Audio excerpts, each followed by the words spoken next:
Willkommen zurück, Gamer-Freunde und Ladies. Heute zum zweiten Weihnachtsfeiertag. Ich wünsche euch, ich hoffe, und ihr hattet einen guten. Ja, Nightmare Frames, zweite Runde. Wir sind hier im Horrormasken-Atelier von Astounding FX. Hier haben wir zuletzt aufgehört. Ja, und jetzt finden wir natürlich raus, was hier noch so vor sich geht. Die erste Kreatur war zum Glück eine Verkleidung, denn die haben für unseren Film, wo wir den Skript geschrieben haben, dementsprechend uns vorgezogen. Ja, man glaubt es kaum. Und jetzt arbeiten sie daran, die Kreaturen herzustellen.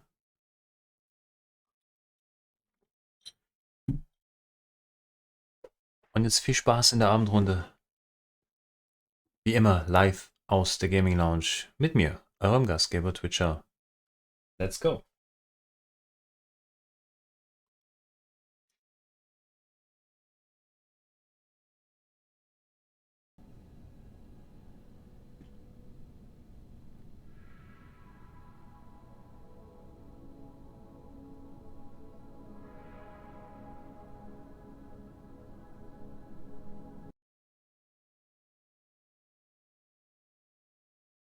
Mhm. Okay.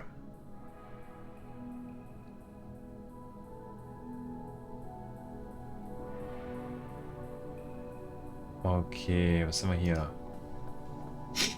Oha. Sieht ja gut aus. Mold. Zombie. Crunchy. Okay. Ist ganz cool, so ein Studio.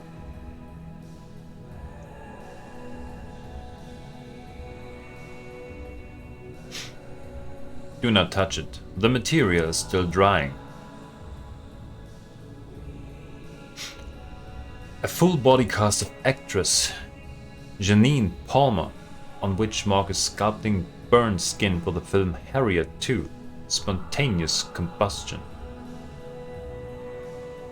Okay. The realism of the creature is so impressive that for a moment you fear it will come to life and try to scare you like the idiot that greeted you.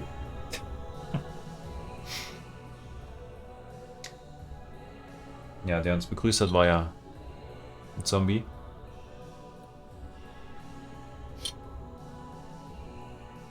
Okay.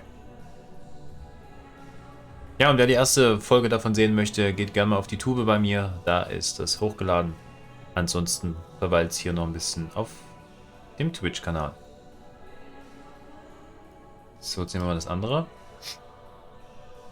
The impressive zombie was the work of Wayne Bartelos in an attempt to convince George A. Romero that Outstanding could make a creature worthy of appearing in his apocalyptic films.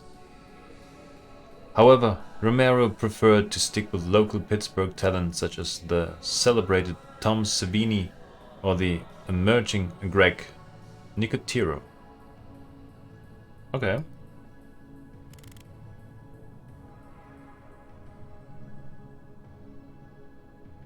What? Okay, son of a bitch, it's pretty cool, huh? The crunches have been so successful that the production company commissioned us to make a prototype toy with them. Okay. Das Ding lebt. The liners are placeholders. I don't think they will pass the filter. The lines, Ah, schon unheimlich. So eine Menge von solchen Viechern. The success of Gremlins the previous year generated a multitude of imitations. The Crunchies is one of them. Gremlins sind schon sehr cool. Ich hätte gerne mal gewusst, bei Gizmo, wenn der sich verwandelt, was aus dem wird, der muss ja dann ein Super Gremlin werden, weil die ja eigentlich aus ihm entstehen, von den Mogwai. Da hätten sie doch mal einen Film machen können.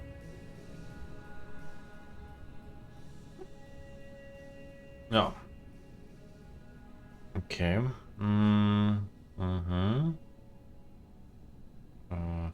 Meat Mass. Fire extinguisher. Fire extinguisher, okay. Wir gucken uns das mal an.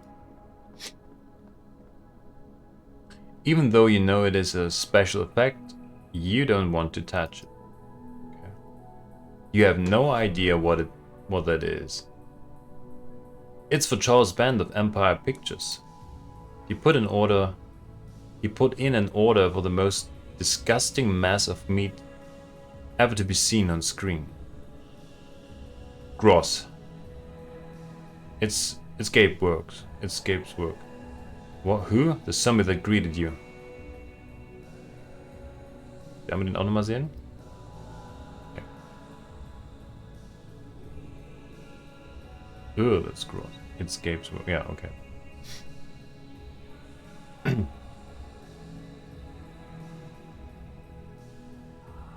With the amount of flammable products lying around the place and the gases they produce, having a fire extinguisher on hand is an absolute must. Don't even think about it. If a fire were to break out, the extinguisher could save the business and even the lives of those who work here. Ja, aber einer reicht vielleicht nicht.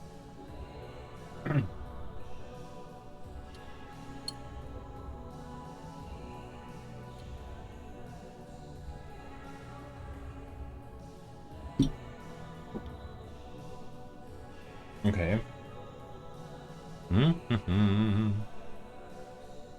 Okay, die ganzen Masken hier. You get closer and see the level of detail and realism of each and every one of those prostheses. If we were the least bit interested in the low-budget horror films of the last few years, you would realize that on that shelf rest authentic prosthetic milestones such as the demon from 555 Evil, the elf from Maniac Troll, or the ripped-off face of one of the victims of the lycanthrope from Moon Madness.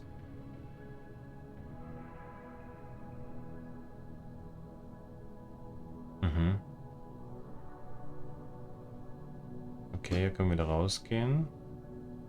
Can with dry brushes.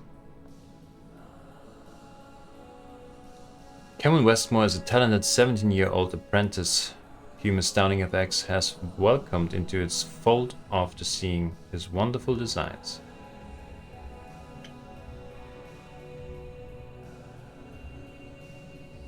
Okay. Mark thinks he will get far as long as he kicks the nasty habit of not cleaning his brushes after finishing his work. Ah, dry brush. Okay, haben wir mitgenommen. As much as they idolize you in this place, you don't want to abuse their trust. Yeah.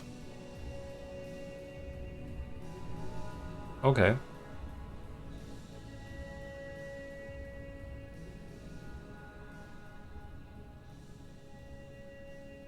One brush is enough.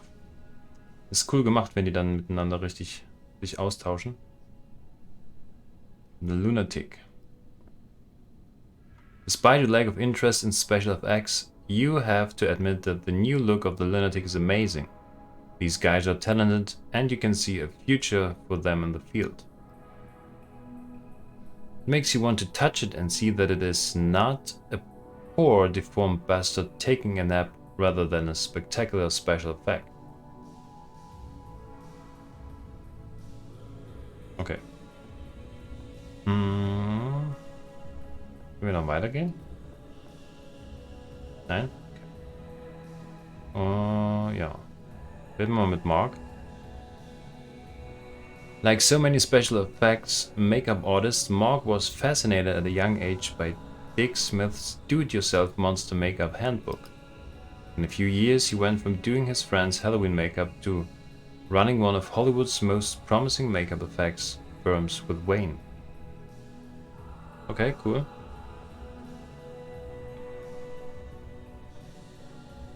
Still can't believe Alan Goldberg is here to see us. Okay, jetzt können wir uns richtig gut unterhalten.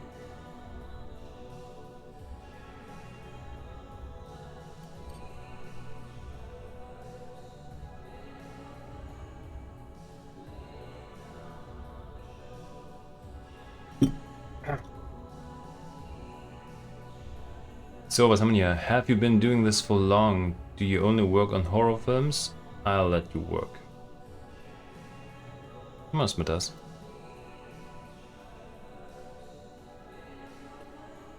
Makeup? My whole life. My mother said that when I was 2 years old, I was already zombifying my toys. Huh. Okay. Professionally, about 4 years. Things have gone well for me. Okay.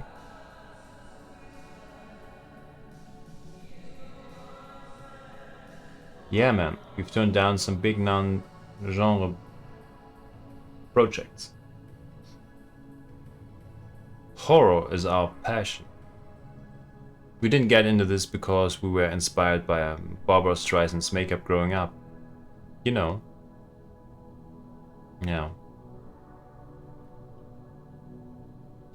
So you're horror fans. You can bet on that.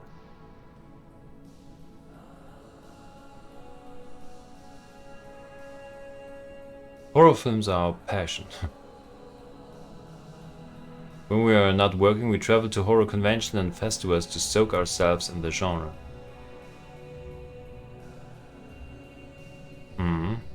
We love horror films, their history. We know everything about them. Yeah. Okay, that's good.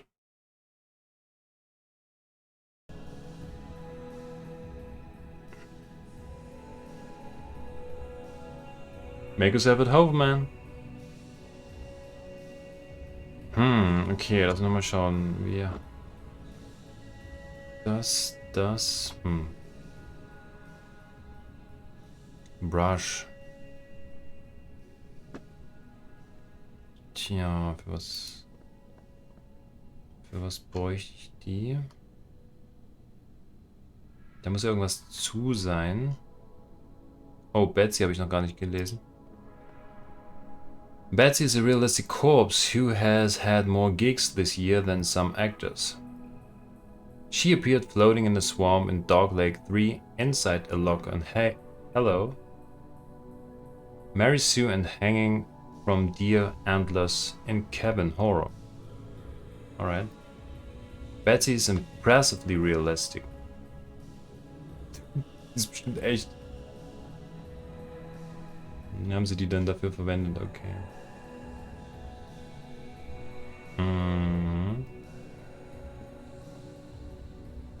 What's up, dude? Sagt ihr jetzt noch was anderes? Fans? Ja, okay. I'll let you work.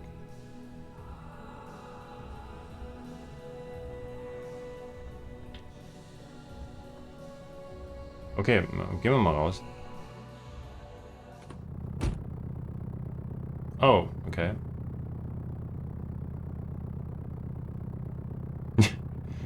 Ja. Wäre gut.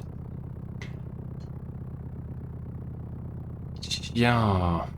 Ja, machen wir kurz zum Menschen, ob der noch da ist. Der ist noch da, gut. Warte mal, können wir jetzt vielleicht was anderes besprechen? Officer, Sir. Achso, okay. Nichts Neues.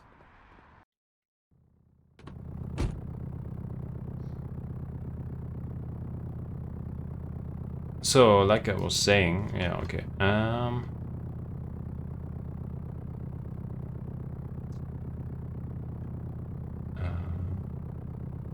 Was mit der Zeit? Können wir mit der nochmal reden hier? Okay. Was ist mit dem hier? You again. What do you want, man? I think it's all. Okay, man.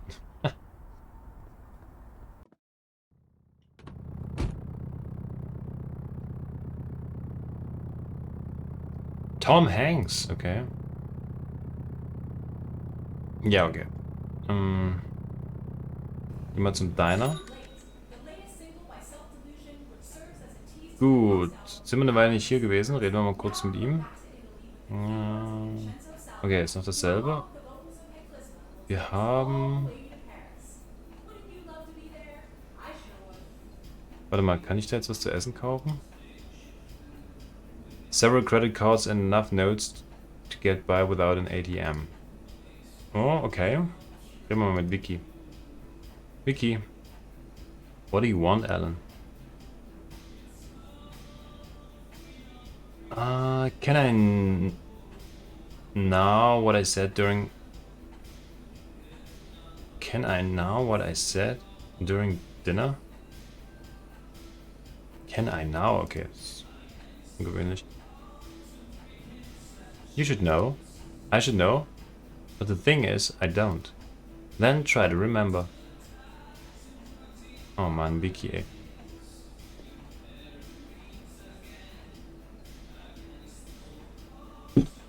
Du kannst mir doch einen Hinweis geben.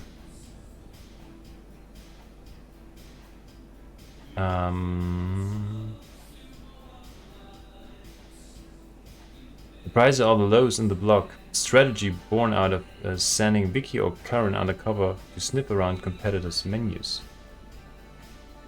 Ah. A good sample of the American diet. Ultra processed meat, rice soaked in sunflower oil, and hefty milkshakes made from artificial powders and flavors. Und ich kann hier... Was war das? Pie. Warum kann ich mir nichts holen? Ne. Mac. What are you writing? Also immer noch Twilight Zone.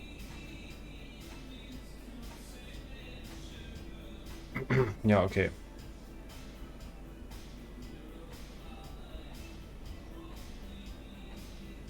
Okay. Das ist noch dasselbe.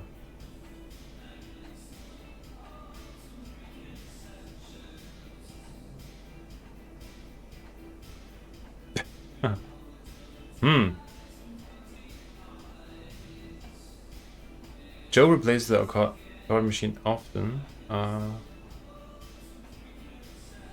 Yeah. New games keep the kids coming back to blow their weekly allowance on it, ja. Naja, das stimmt schon, ja. The arcade machine only works with coins. Aber ich habe doch jetzt hier... Nein? Kann ich nicht nehmen? Oh, ich hätte schon gern was gegessen hier. Vicky, gib mir doch was Leckeres.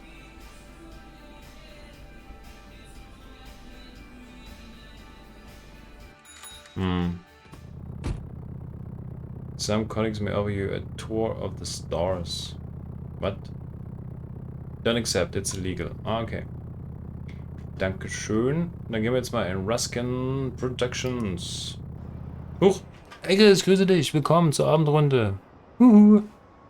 Einsteigen und sich im trockner, warmen Schlafanzug. Oh! Das ist Luxus! Das fühlt sich gut an. Oh. Na, da schläfst du in der nächsten Sekunde ein. Das ist so gut. Ach, hier war noch irgendwas mit Terminen, aber wie soll ich das machen? Kann ich jetzt mit Dave reden? Oh, Dave hat keine Lust zu reden.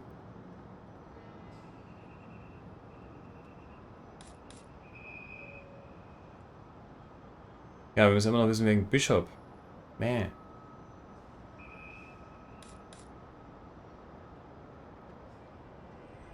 Achso, warte mal, kann ich nicht direkt jetzt zu ihm hingehen? Warte mal, das müsste doch eigentlich gehen, oder?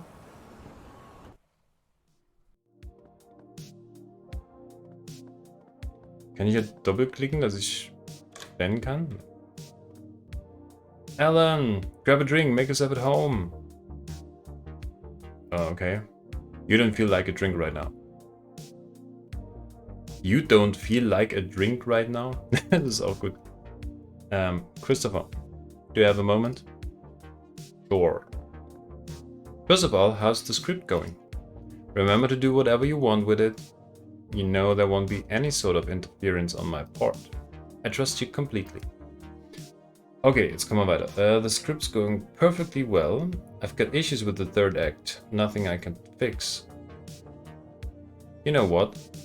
Let someone else write it. I don't think I can finish it. I'm running out of ideas.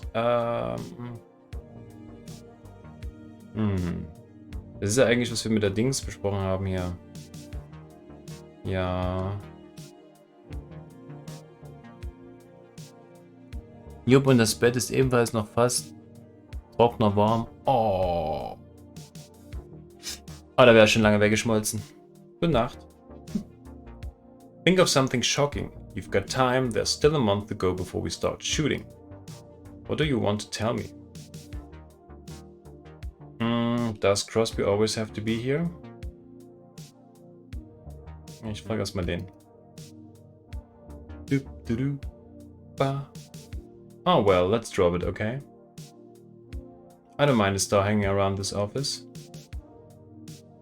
Der ist kein Star, der ist ein Sektenkultmitglied.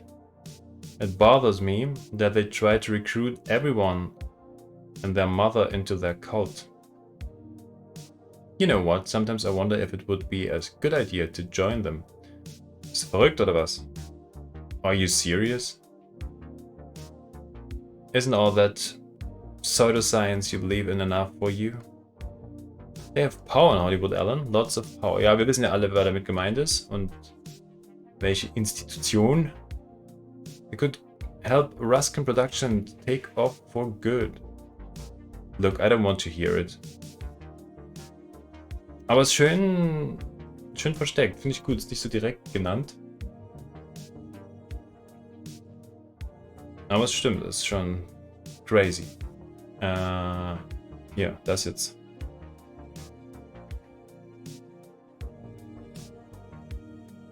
Oh yeah, Variety, The Hollywood Reporter. Some fan sign. Some fan sign. Ne, warte mal. Fansign, Magazine. Fanzine wahrscheinlich. Fanzine. Oh yeah. He says you're more than just a producer of exploitations. That you know what you're doing. Of course I am. I try to hire the best. Those were his words. Yeah? And he knows how to write. He's as good as any film journalist. You may know, maybe even better. And damn, does he know how to negotiate. You know what, Alan? Lately I've been thinking about hiring a press officer. Okay.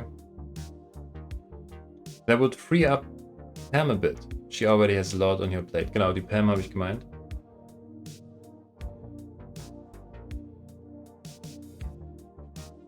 Check for yourself. Accept the interview. Every time I've trusted your gut, it's been good for me, so... Yes, you can tell him to come by. Alright. But not today, it's been a busy day. Tomorrow at 10 AM, is that okay? Whatever suits you best. Settled then. Tomorrow, 10 AM. Yeah. Und ich hoffe, der rückt uns mit den Infos raus für Bishop. Und zusätzlich war ich bis eben noch unter der Dusche, die ich extra heiß gelassen habe, was zu geil. Jupp, das heißt tatsächlich übersetzt Benzin. Achso, okay. Danke dir. James Crosby. Du wirst bestimmt geopfert in deinem eigenen Kult. So, jetzt reden wir mal hier mit... Ich rede erstmal kurz mit Jack. Hi again, Mr. Smiles. Oh, nichts Neues. Okay. So, Niall. Ruskin has agreed to the interview. Really? I put in a good word for you. He's even thinking about hiring you as his press officer. I'm not interested. I already have a job. What do you do for a living? I'm a mechanic. Well, an assistant mechanic. How much do you make a month?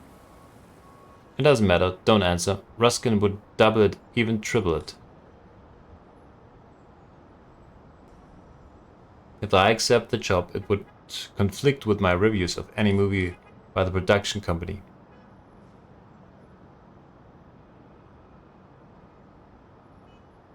And you're not a sellout, right? Damn right. Is that fan sign that important to you? Are you listening to yourself? You have the chance to earn a ton of money, work for an up-and-coming production company, and attend horror movie shoots.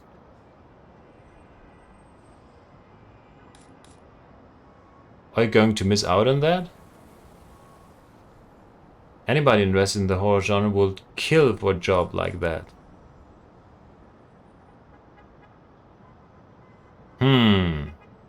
You can balance the job and the fan sign.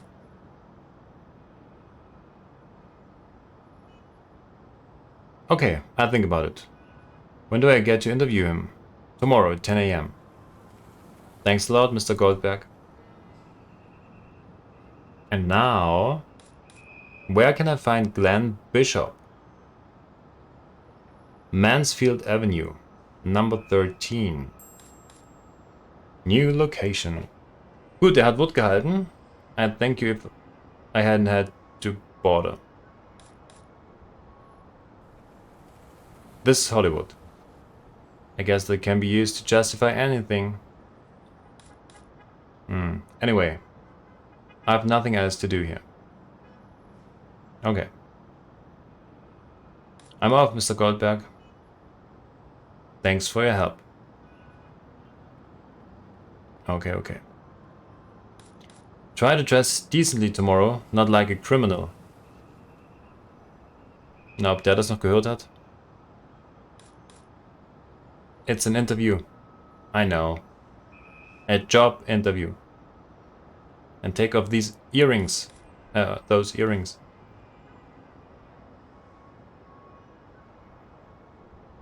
Okay. Na dann. Und wieder eine neue Location. You stand next to me. Also ja, okay. A free ride.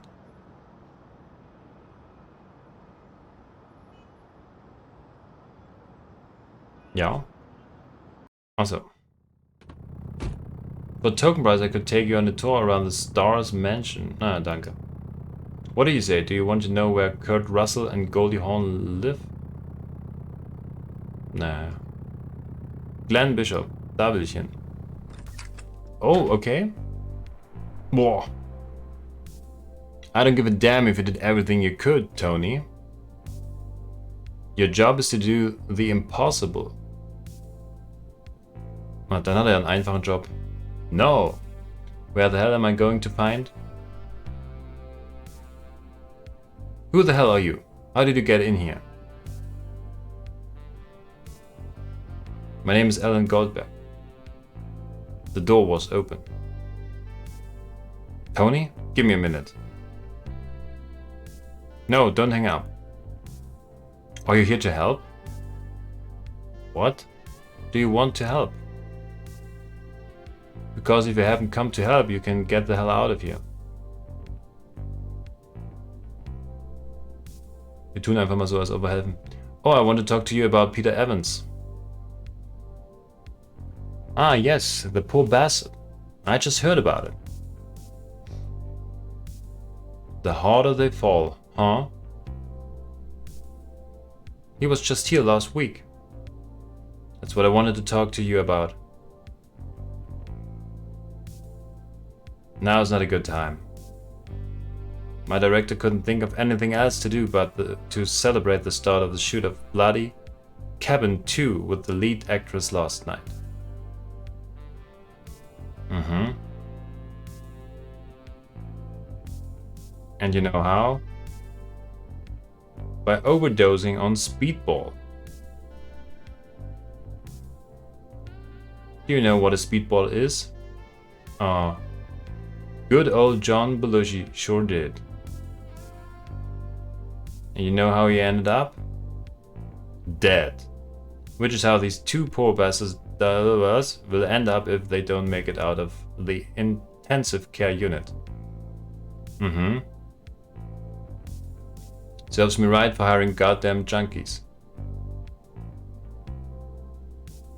So, Mr. Goldman. Goldberg. Alan Goldberg. I have a film crew standing around with their arms crossed, and I myself am on the verge of a nervous breakdown. So unfortunately I am unable to assist you at this time. Oh, I might be able to help. Oh, yeah? How? I'm a screenwriter. I work for Ruskin Productions. I have contacts. Ah, you're in the business. Ja, just a sec. Ja, in dem Business, nicht in dem Business. Are you still there? Good, because I am considering making changes to Flying Saucer Pictures. Oh ja, mit dem UFO. Would you like to work for me, Mr. Goldman? No, whatever. I work for Ruskin Productions, I've already told you. Just a sec. Tony. Fire you? Who is talking about firing you? So you want to help? Good. I need a director with experience. One who won't waste my time. If you find one, send him directly to 1864 Kenmore Avenue. Have him skim through the script and start shooting. Okay.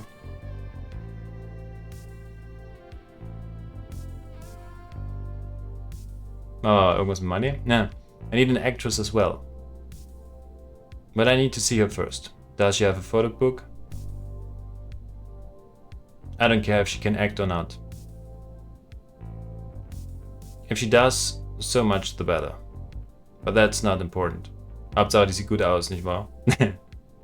You understand what I'm looking for, right? Oh, and one more thing. I need both of them. No actress, no movie. No. No director, no movie either. And if they are not unionized, so much the better.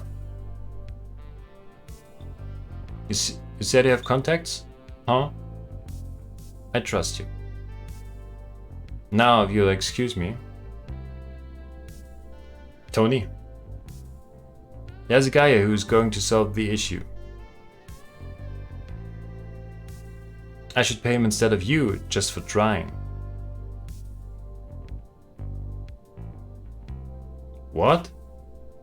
Put an idiot on the phone. Blah, blah, blah, blah, blah, blah.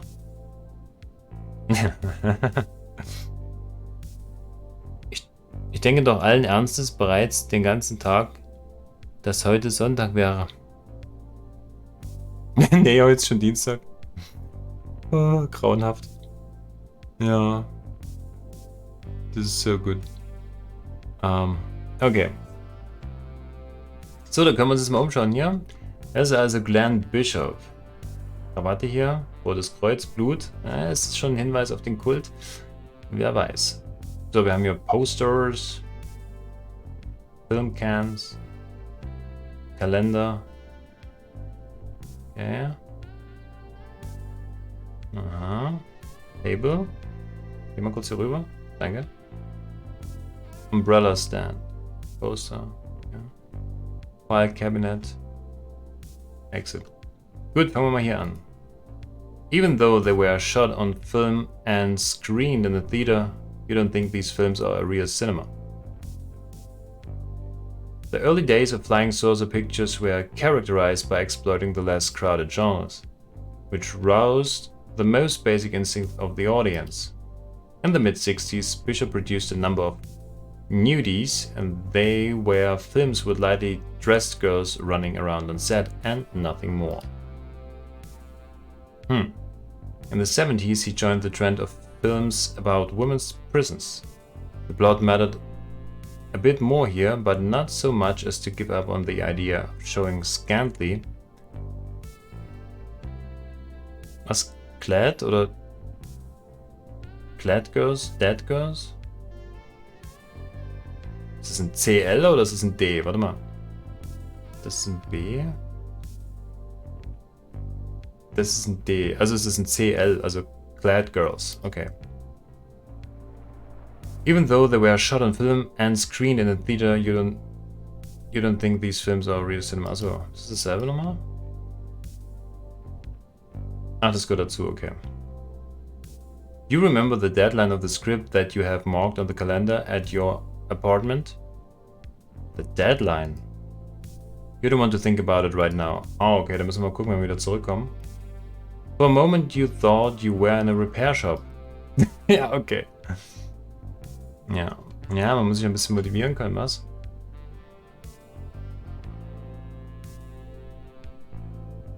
Das sehe ich auch jedes Mal, wenn ich auf meinen Wecker sehe. Da dort Tuesday steht, ja.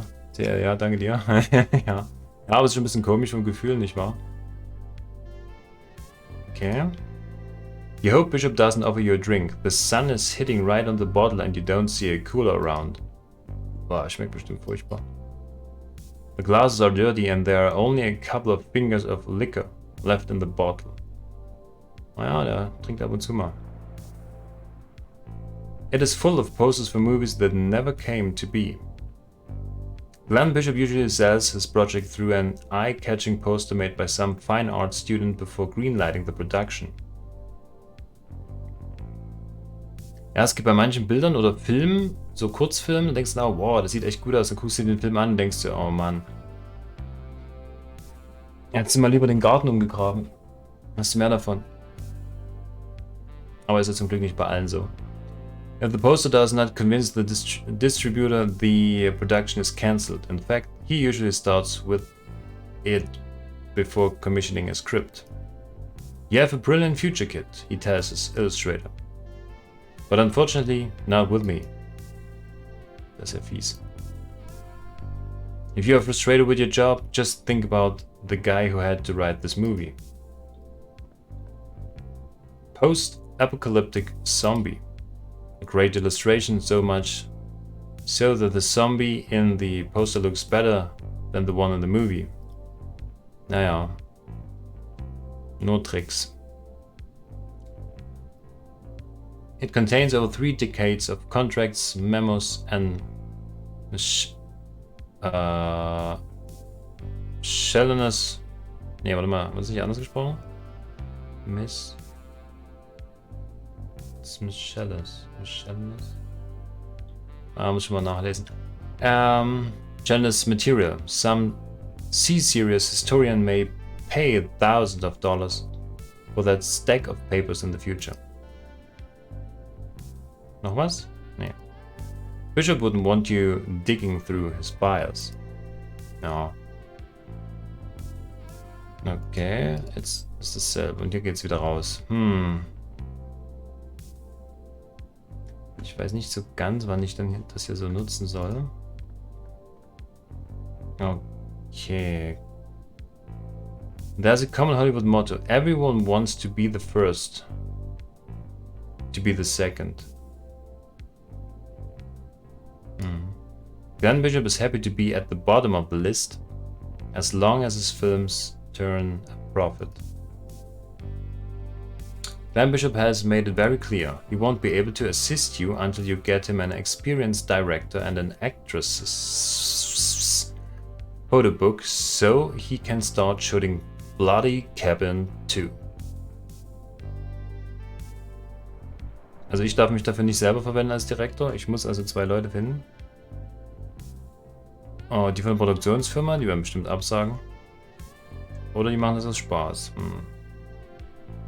Gut, ich glaube, dann habe ich jetzt eigentlich erstmal das durch.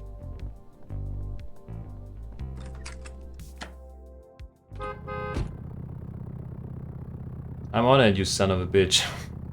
Schade, dass man die Namen nicht kennt, sonst hätte ich die angesprochen. Was willst du noch nachlesen? Wegen der Aussprache nochmal. Mischangelus.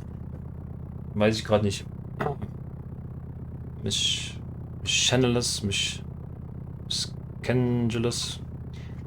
Weiß ich gerade nicht. So. Ja, hier Productions nochmal gucken. Jack. Mann, Dave, ey, wer fertig mit der Zeitung?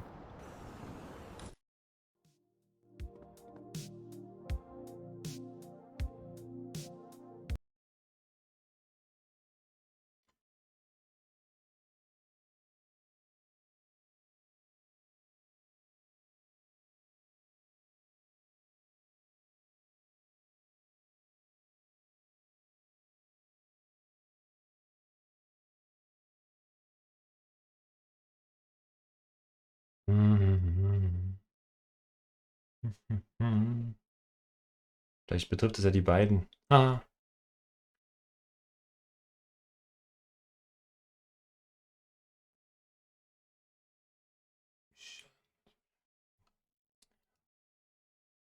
Naja.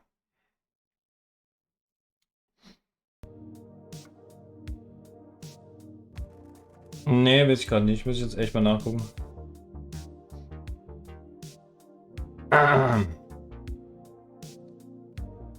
So, aber jetzt nicht so wichtig. Fällt mir später noch ein. So, okay, reden wir mal mit Pam. Are you busy? Always am. What do you need?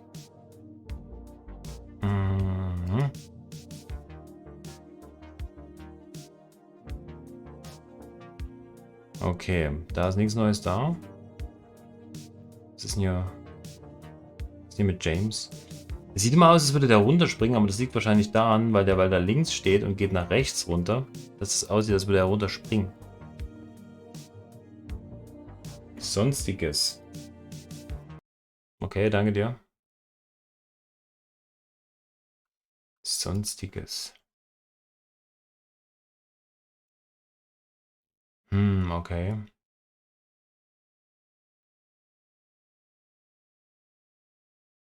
Ja, okay. Sehr schön.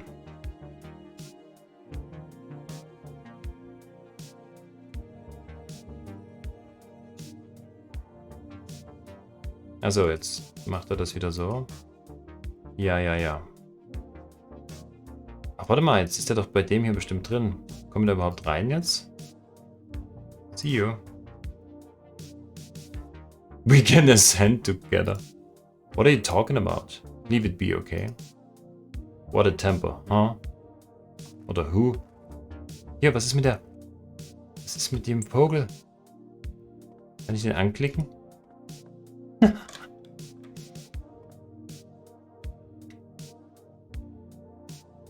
Zumindest behauptet das Microsoft. Google ist mir zu lustig in der...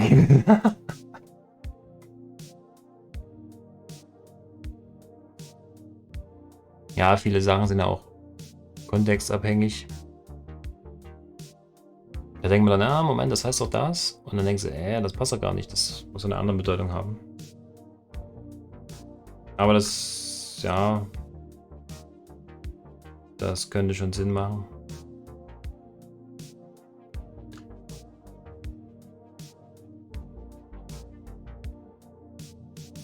Weil der ist auf andere Sachen eingegangen. Der hat ja verschiedene Sachen genannt und da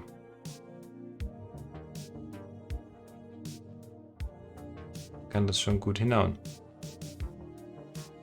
Dass man die Übersetzung dann dafür nimmt. So, wir reden nochmal kurz hier mit ihm. Ach, der andere kommt ja morgen, ne? Morgen um 10. Achso, das ist dasselbe wieder.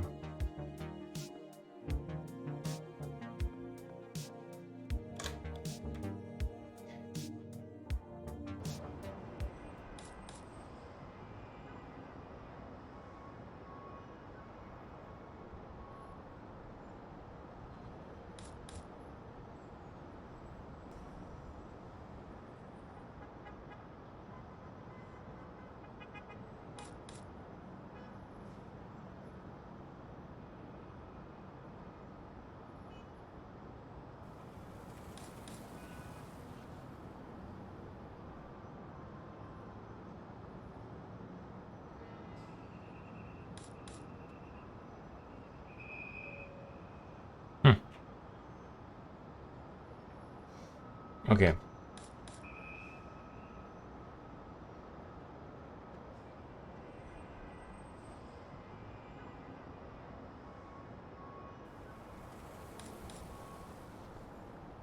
Okay, gehen wir mal raus.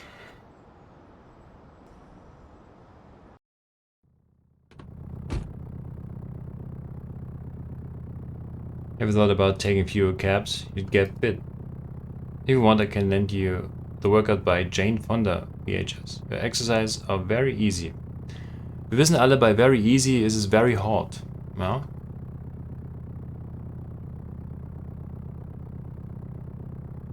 Ja, wir gehen jetzt mal ins Apartment und gucken uns mal an wegen dem Kalender.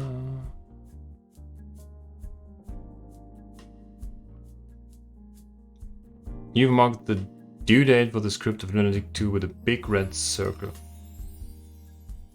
Ich sehe keinen red circle. 6 years have passed since you arrived at the Mecca of cinema. The first year was just as you had imagined. Dinners in luxury restaurants, non-stop handshakes with stars, and a walk down the Oscars red carpet to top it all off. But good things don't last forever. You've spent 5 years in what you call Hollywood hell. You wholeheartedly wish everything would go back to the way it used to be. And you still hope it will. But the way it is starting to feel like an eternity.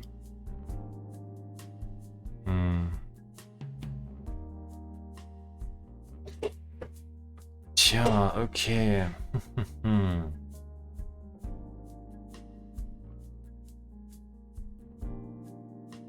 Was kann ich denn dem... Brauche ich denn 3D? Duft. Der Brief, die Bürste, der Pinsel. The Wallet. Okay, ich werde jetzt trotzdem mal speichern.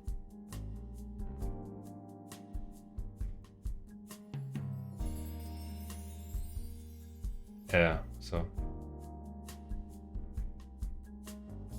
So, wir sind wieder im Office. Achso, das andere habe ich Deutsch geschrieben. Na gut, dann schreibe ich Büro hin. Nee, Moment, ist auch falsch.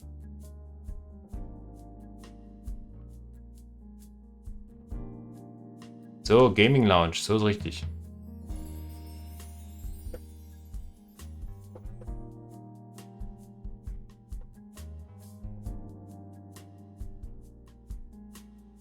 Was ist denn morgen um 10 Uhr? Also außer, dass ich da nach dem Frühstück Arbeitsanfang habe. Achso, na, da hat der andere Typ hier dieses Interview bei dem Produktionstypen hier. Damit wir die Informationen bekommen haben für Bishop. Da muss der Typ dorthin. Das ist morgen um 10. Also hier in der Spielwelt.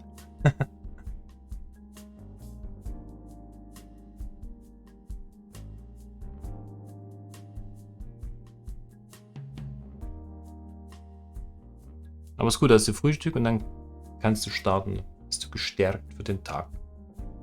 Ach so, sorry, ich war kurz unkonzentriert. Ja, kurz. So, okay, ja, aber trotzdem noch die gute Frage. Wie kommen wir an diese Leute?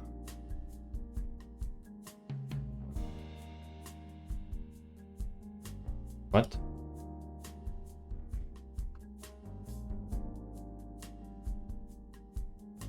Okay. Ich weiß jetzt gar nicht. Have you seen all those girls dressed like Madonna? Fashion? No. Lack of personality. Ja. Wenn ich anziehst wie alle anderen, dann... Ja, stimmt schon. Nichts mit Individualität. So, was ist denn jetzt hier mit dem?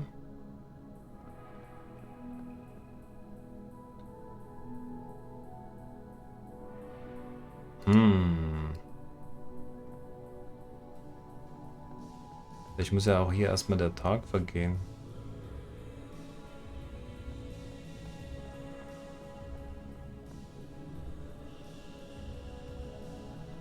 Wofür braucht man das? Got a friend who's in charge of an XXX theater. Tell him Paul sent you. They give you a discount. It's deluxe, don't confuse it with luxury. Okay, okay.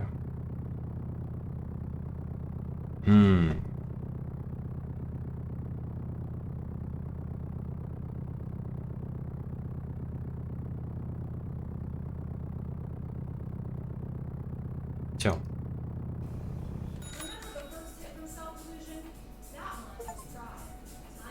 The sun always shines on TV. Discover all the music videos at Joe's Diner. Oh, okay. Cool.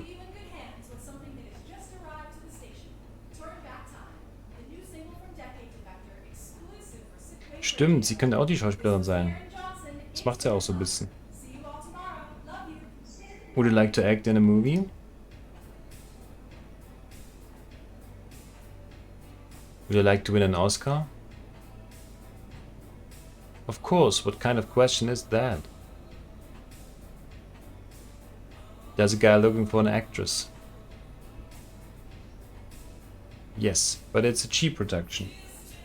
And yes, let me finish, because I don't want you to get your hopes up. It's a very low budget horror movie, and I can't say for sure, but you'll most likely have to get naked. Ach, wenn's nur das ist, na dann. Das Gesicht von ihr, herrlich. After all this time, that's all you got for Vicky? Wie kann denn der das da hinten hören? Getting her to flash your boobs in a horror movie? Don't listen to him, Alan. Tell me more. Was? Shame on you, Mr. Hollywood. They need an actress now. Today? More like right now. Although the producer, Glenn Bishop, has to give his approval first. I think I remember you had a photo book made, right? Yeah, a week ago. As I was leaving a casting call, a guy approached me. His name was Barry Mitchell. He said he was a photographer and that he was smitten by my beauty. He offered to make me a very affordable book in exchange for using one of my photos on the set of his business. Sounded like a reasonable offer, so I agreed.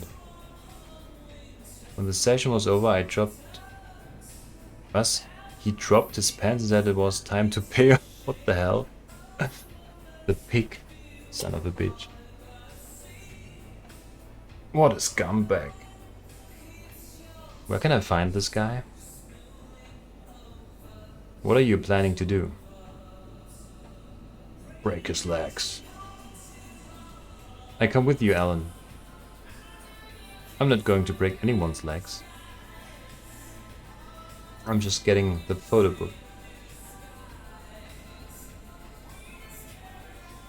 His studio is on Vine Street next to bus stop 17.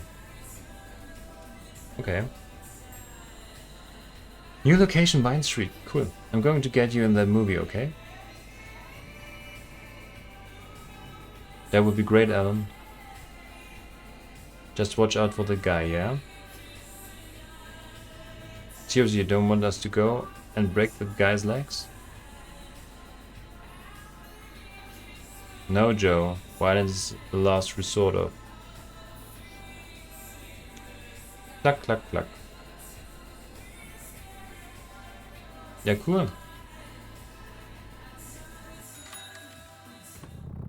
No, I don't do the night shift. Haven't heard of the night prowler? No. So, Vine Street. Okay. Barry Mitchell Photo Studio. Ganz in schwarz.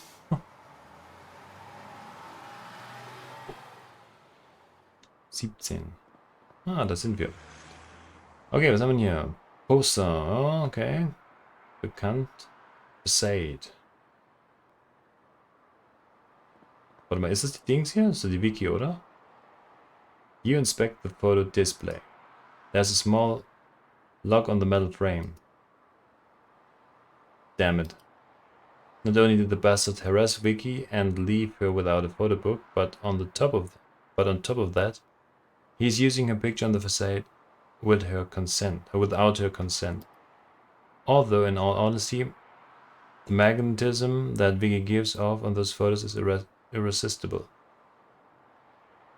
The pig knows how to do his job. Mailbox. Sign. Okay, da können wir wahrscheinlich wieder fahren. Wer ist denn das hier? Frank Hodge has tried everything to quit smoking. Friend recommended he visit Dr. Carlos Ramirez about his all-natural anti-smoking therapy. Right now he's heavily burning through his last pack before going inside in case this method works as well as he's been told. Okay. Waiting for a cab, friend?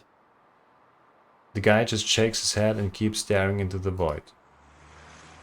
Ausgezeichnet.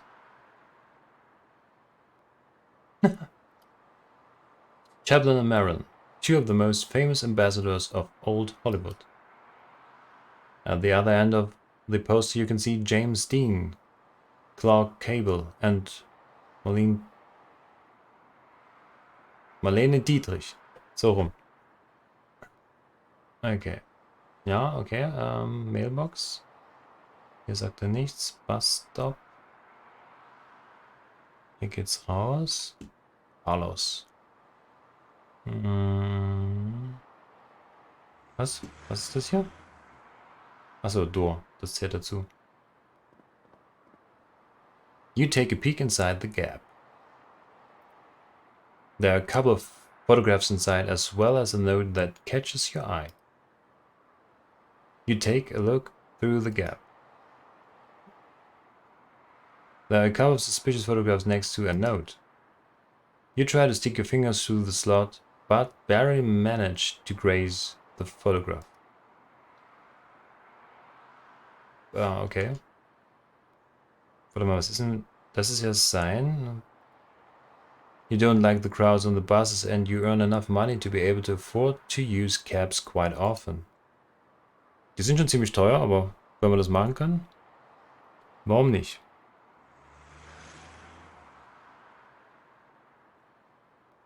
Okay.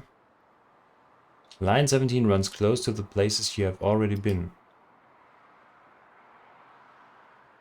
You don't see a doorbell next to the door. Ach du Scheiße.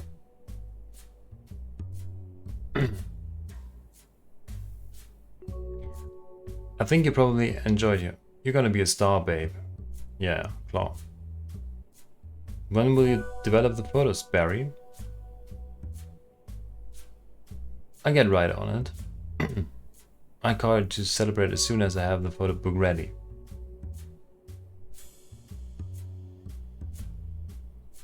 Will you take me to dinner? Dinner? We're going to celebrate right here. Oh, wie der guckt. But not on the couch. Bugs at my knees. Wow, what a well-groomed beard. Dankeschön. Dankeschön. Director? No, screenwriter, sorry. In that case, get out of the way. Wow, was ist mit der los? Ist sie bedeppert? Bloß weil ich kein Direktor bin. Irre. Just so you know, I don't take pictures of guys. Nein, nicht? Willst du nicht von mir ein paar Bilder machen, du Freak? Naja, schade. Yeah, what do you want? To begin with, you should pull up your fly.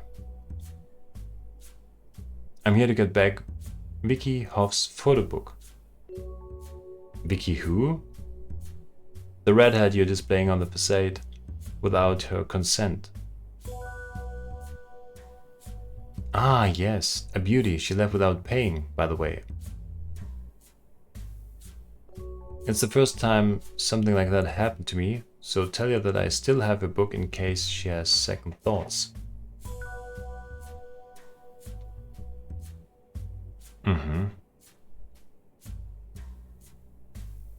She can't come.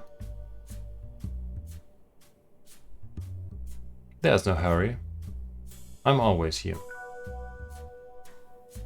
What can I do to get the book?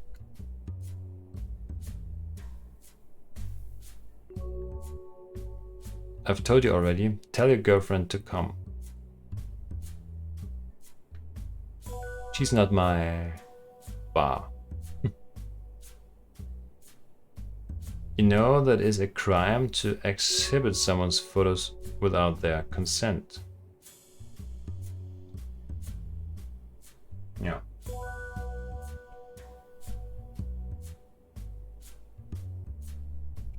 So sue me. Hat er noch was davor gesagt?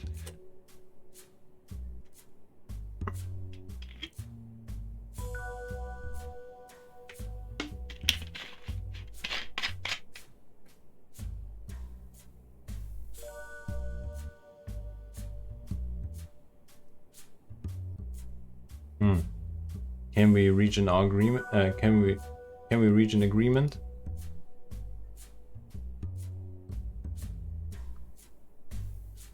Dude, I don't know you. Come to my business to take something that doesn't belong to you and bust my balls.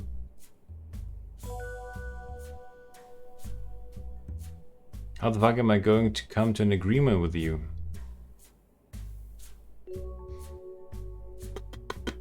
I might do so I can pay you now.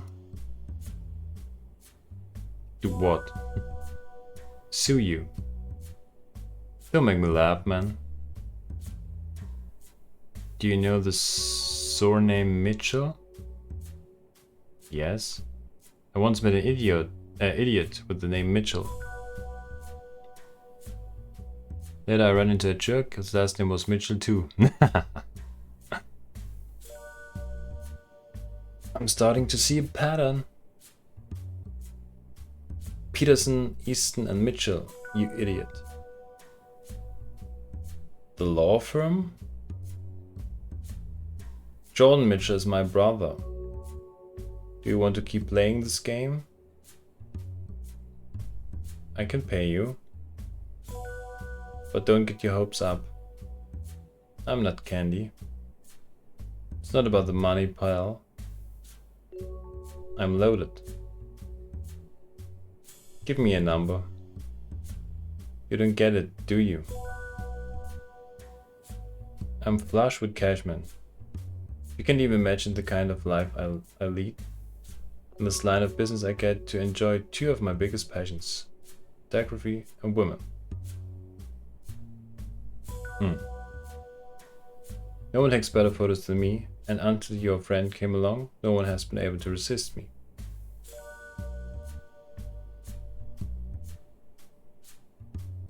And you know what?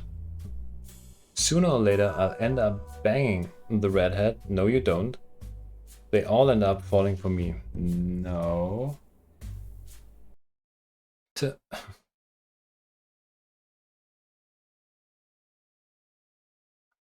Also wirklich, ey.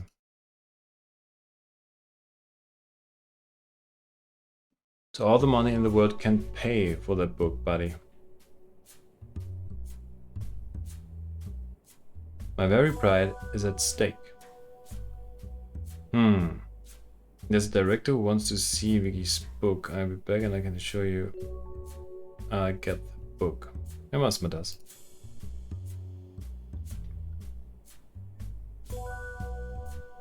Come on, give me a chance. Man, I won't give the book to the Pope himself. Zeig doch mal die Bilder. Give me the photo book now.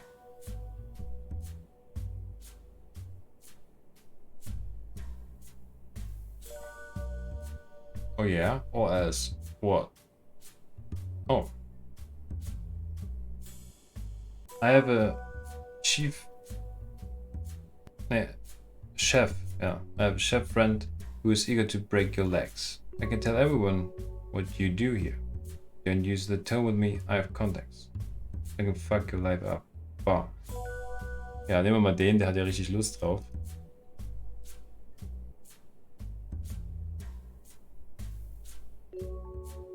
Let him try, I'll be here.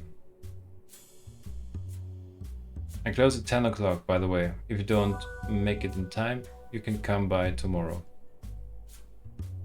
Auch 10 Uhr. Hey, ich wollte die anderen Sachen noch probieren.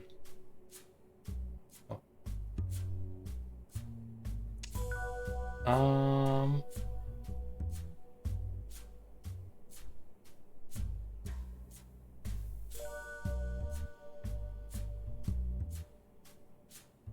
My legs are shaking. Don't you know where you are, man? Do you think I'm the only one in Hollywood who does this? Wake up.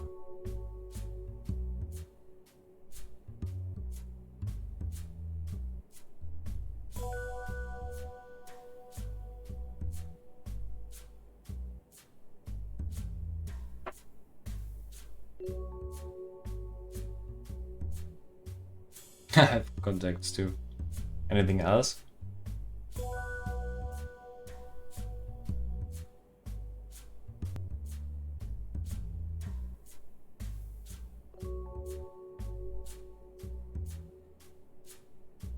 You don't look like you're fucking everyone's life up. Bah.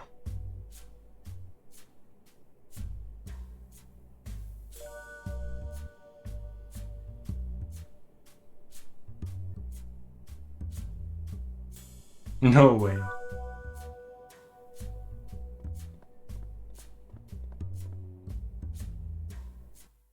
You clown.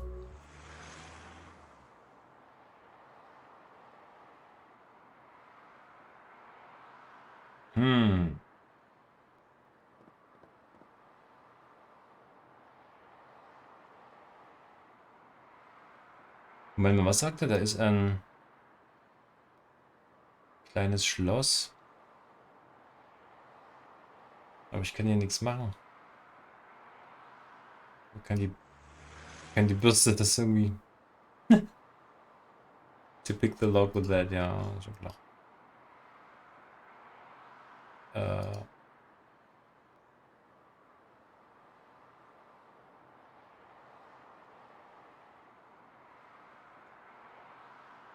Muss ich das immer so rückgängig machen? Ist ja seltsam.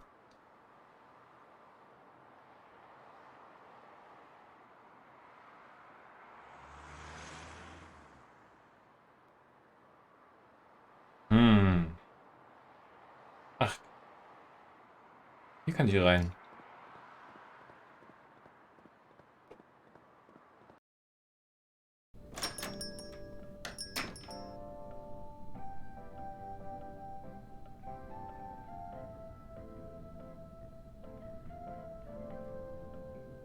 Would you like me to check if there's a free slot for today?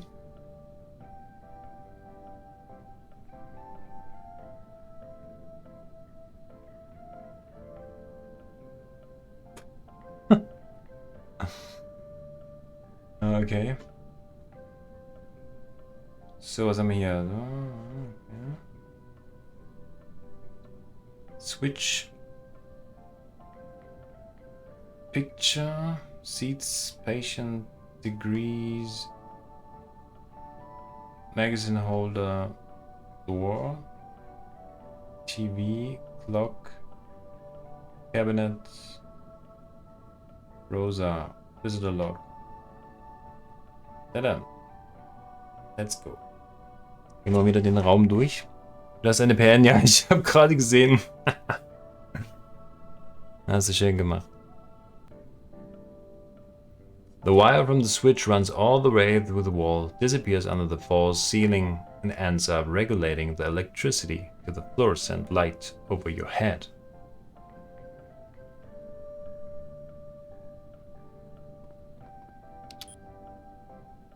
Aren't you a bit too old to playing with the lights? No. I'm sorry. Picture. The table shows a series of plants you're not familiar with and their healing properties. Like any good city slicker, the only type of plant you know is the weeds that sprout at the foot of abandoned buildings. Nee, sagt er nicht mehr. They look comfortable. You're having things to do, besides you get enough rest in the cab seat. Ach, da erhole ich mich auch gleich, okay. Carmen Salazar's list of chronic pains is long enough to freak out a medical student trainee. Hello, ma'am. Whoa. Hello, young woman. First time seeing the doctor? Oh yeah, I guess so. Don't worry, you're in good hands. Ouch. Oh, are you alright? Extra, damit du besonders gut schlafen kannst. I've had sinusitis for a week. My migraine calmed down last night and the doctor's helping me control my traumatic anxiety. The rest is, well, I have learned to live with it. Oh, it hurts more than yesterday.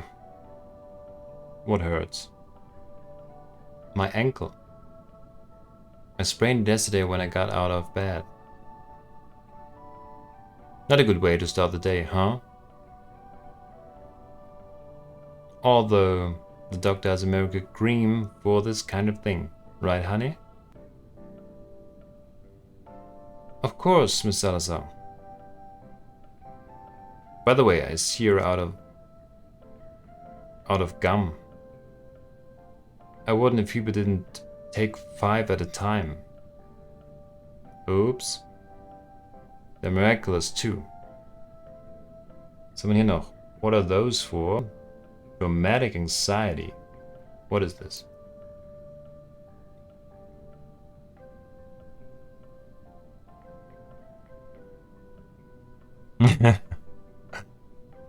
A very low percentage of diabetics, like me, suffer from it. I don't know the causes, but our vision becomes blurred and we begin to see blue and red halos. Oh, scheiße. I guess that's what junkies must see when they are tripping. And what do you do when it happens to you? People often get nervous and rush to the doctor. But Dr. Ramirez has taught me some very effective breathing exercises.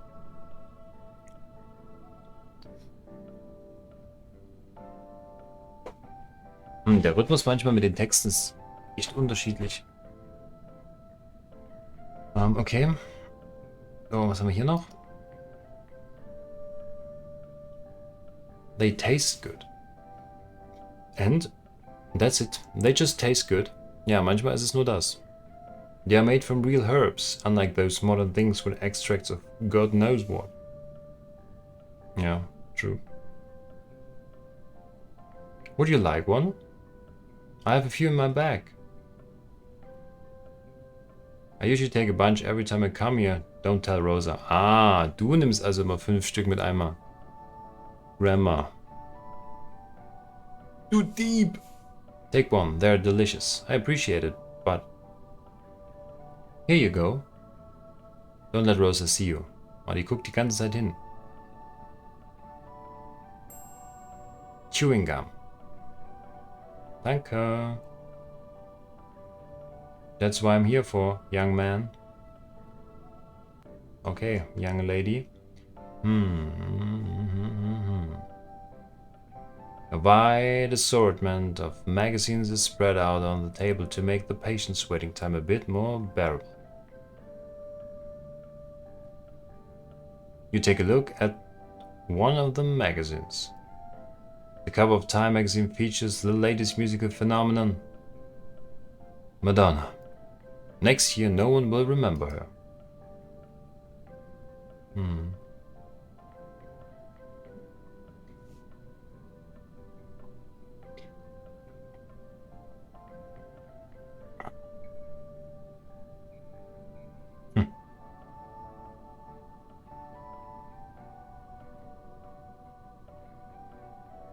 Jetzt verstehe ich, warum ich letzte Nacht stündlich aufgewacht bin. Ich sage nur Mond. Ach so.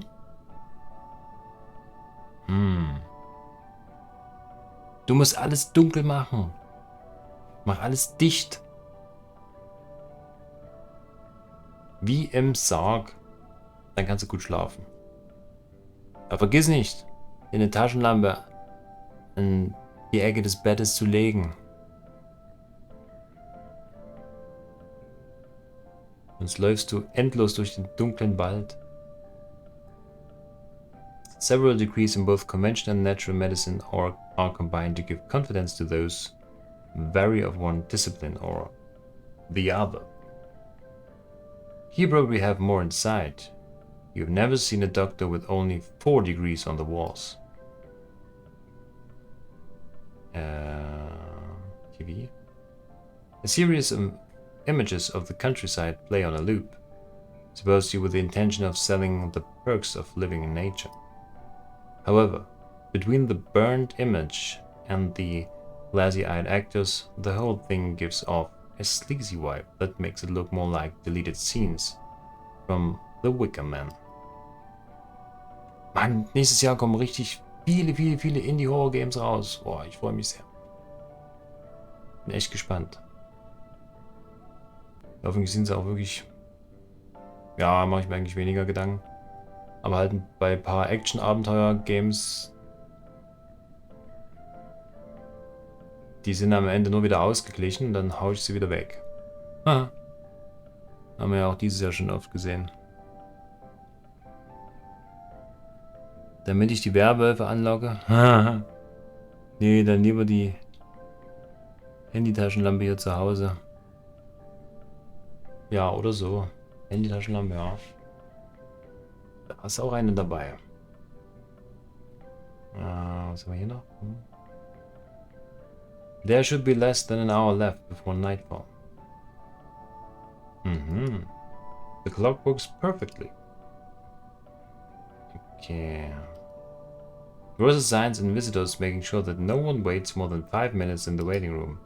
Although, depending on the patient, the wait can take forever, especially if it is Carmen Salazar, who is being attended to by the doctor. Rosa won't let you take a peek, alright?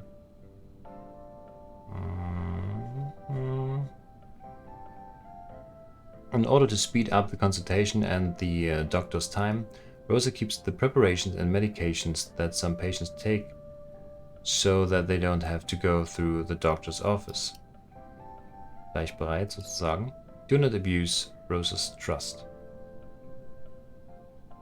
It has been 3 years since Rosa left her position as a nursing assistant at the Martin Luther King Hospital. Too many back-to-back shifts to support her family took a toll on her health. Now she enjoys a more relaxed job with Dr. Ramirez. So, was haben wir hier? What exactly is Dr. Ramirez doing here? May I see Dr. Ramirez? Thank you very much for your attention.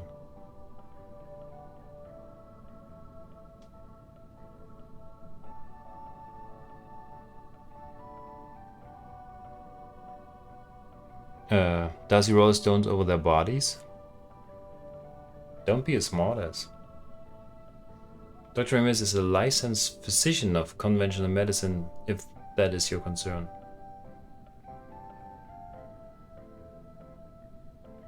Ich weiß immer noch nicht, ist es eine Frau oder ist es ein Mann? But he, okay, hat sich erledigt. But he prioritize something. There's a conventional medical center down the road. Go there if you'd rather get stuffed with painkillers for a simple cold. May I see Dr. Ramirez? Sorry, but he's with a patient right now. Is it an emergency? Well, not really. If you want, take a seat and wait for the doctor to come out. I'm kinda in a hurry. As you please. Okay.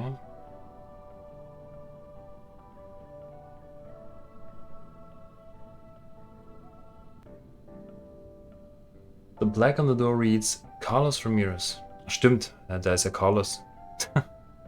Medical Doctor Number 33393922. You hear a reassuring voice through it. Dr. Ramirez must be with the patient. The doctor's busy with a visitor. Please do not disturb him. I'm sorry. Warte mal, jetzt habe ich doch die Kaugummis. You read the back of the wrapper. Natural product. Ingredients: peppermint, sugarcane juice, agave nectar, agave nectar, a natural gum base. You think it's a good time to try the chewing gum? Also? Okay. Nom nom nom. It tastes like crap. Ja, meine Großmutter hat ihn bestimmt schon ganz lange in der Tasche gelassen. Bestimmt schon richtig, richtig alt.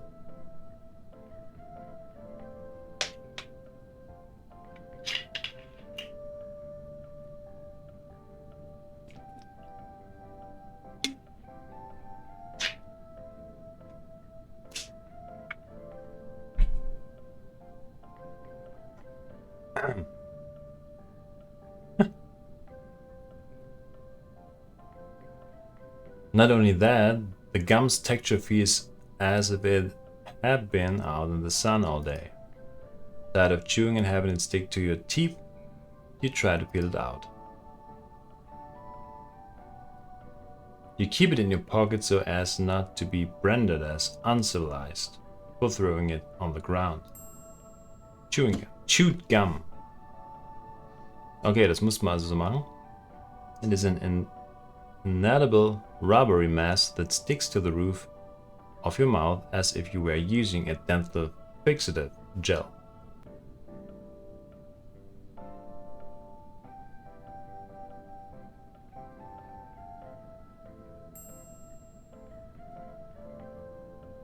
Was? Das war richtig? Habe ich das bloß mal so ausprobiert? Brush with chewing gum. The chewing gum on the tip has not dried yet. Be careful not to get the other objects you're carrying stuck to it. Okay, da wird dann fest. Okay, dann ist das wieder wahrscheinlich wieder ganz anders gedacht, um ein Rätsel zu lösen.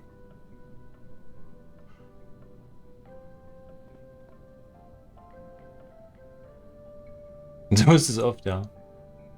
Ja. Sagst du noch was anderes?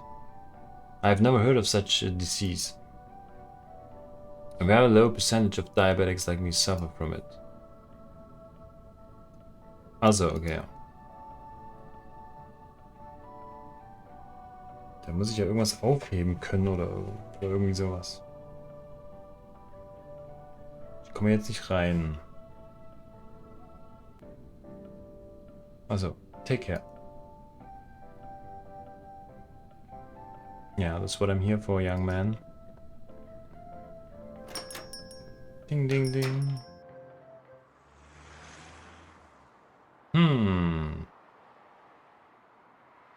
Ja, Moment, das heißt, ich muss ja... Oh, hier ist ja mal Neues. Ich muss ja wieder zurück zu Wiki.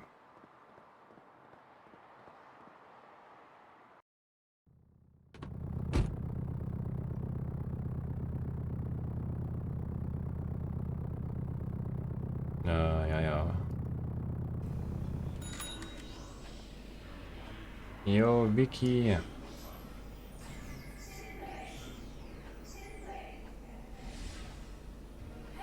I'm trying to get the photo book, okay?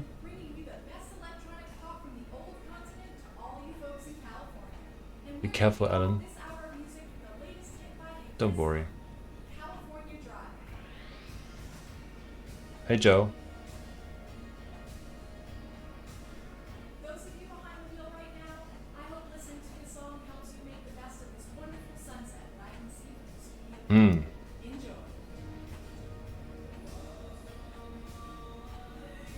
Okay. Und geht nicht. There are many cults popping up in LA, yeah. In the 70s it was a Satanism. Now it's a new age thing. The city is ridden with loonies. Hmm.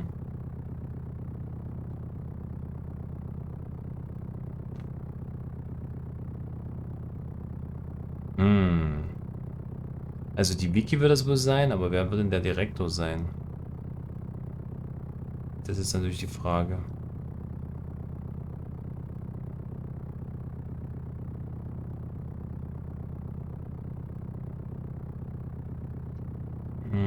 Decide.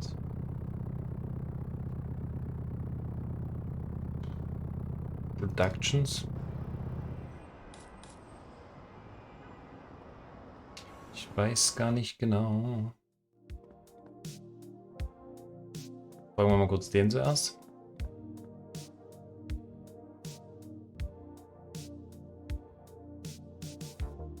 Ah, okay.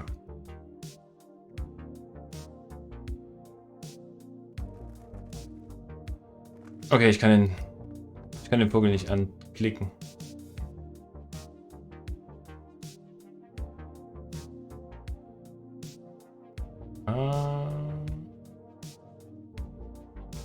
Niemand, okay. Gut, dann gehen wir nochmal hier rein.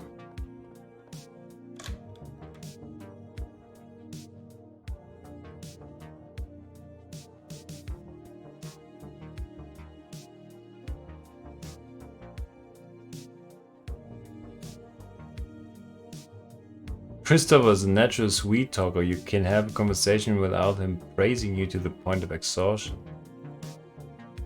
That makes you feel uncomfortable. Do you have a moment? Sure.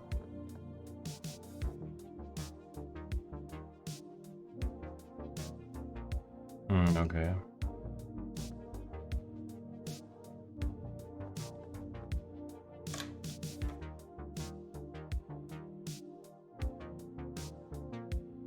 Noch nichts zu trinken.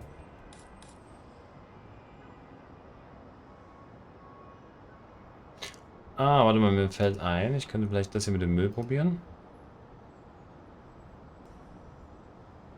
Don't you think about throwing that away? Could serve you well in the future. Ja, okay.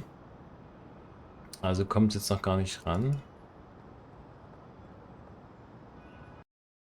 Frage ist, wo können wir denn jetzt noch hinfliegen? Wir werden jetzt einfach nochmal alles durchgehen. So, warte mal. Productions. Menschen vielleicht? Der ist immer noch hier. Die komme ich noch nicht rein. Kann ich den irgendwie ablenken eigentlich? Vielleicht hier. Oh, hier, eine coole 3D-Brille. Officer, wie ist denn damit? Geht nicht? Officer Jackson's not interested in that. Oh. Ach, ich kann rechts klicken, dann geht's weg. Okay. Da muss ich nicht raus.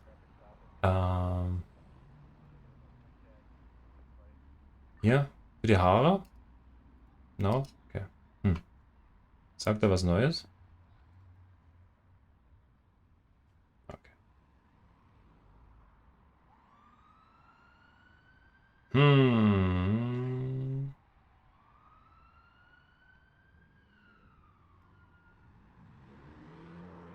Okay. The sound coming from the trunk? It's the baseball bat. I was robbed last night. Tonight's not gonna happen again. Ja. Gute Einstellung. Aber du musst schon rankommen, ne? In der Zwischenzeit vielleicht mit nach vorne nehmen.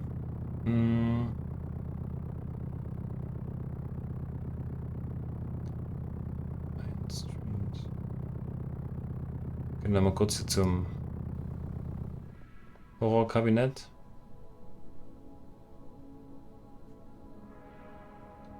Warte mal, kann der eigentlich was damit machen? Mark is not interested in that. Mark. What's up, dude? Okay, ist noch dasselbe. Wo ist der andere Typ eigentlich hin? What did you say about Ronald Reagan?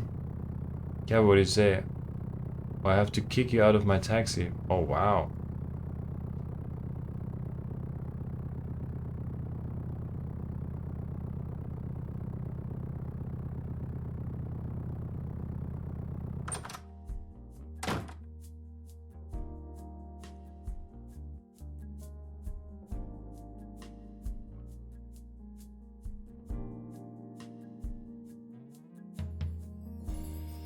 Warte mal, kann ich das jetzt hier verbinden?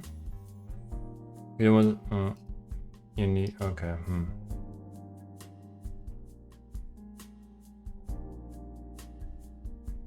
You always wanted to have an apartment with a view of the Hollywood sign in which to write your scripts. If it wasn't for the fact that you have to stick half your body out of the window just to be able to see the letter D, you could say you've achieved your dream. Okay. You look out the window. Movie without you to love the streets of Los Angeles. Reality, to hate them.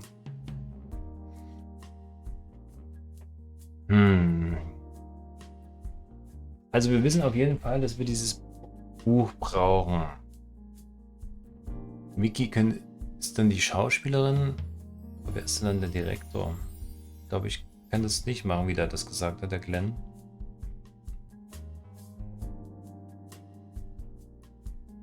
Good solution for the third act. You get it some other time. You look at the tray where the script to the last secret to Ruskin Production's most recent success lies, and wonder what happened. Your mind might have been somewhere else, or you may be agreeing with those who argue that the slasher genre has dried up.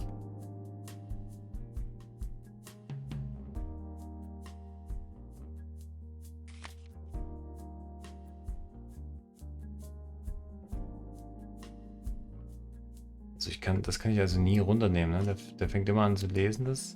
Ja, okay. Fängt immer direkt an zu lesen.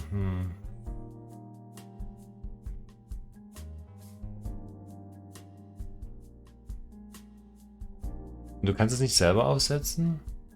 Nee, nicht rausschmeißen. Kann ja irgendwie sein für geheime Zeichen oder sowas.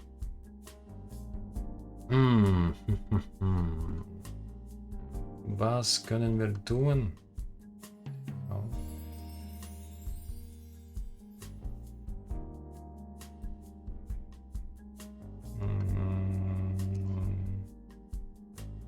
Ja, okay, das habe ich schon gelesen.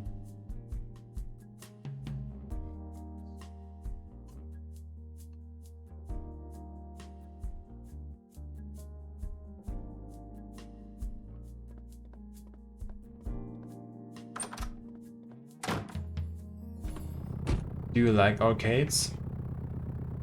There's a new one out. Quiz 85. It's fun, but the questions are tough.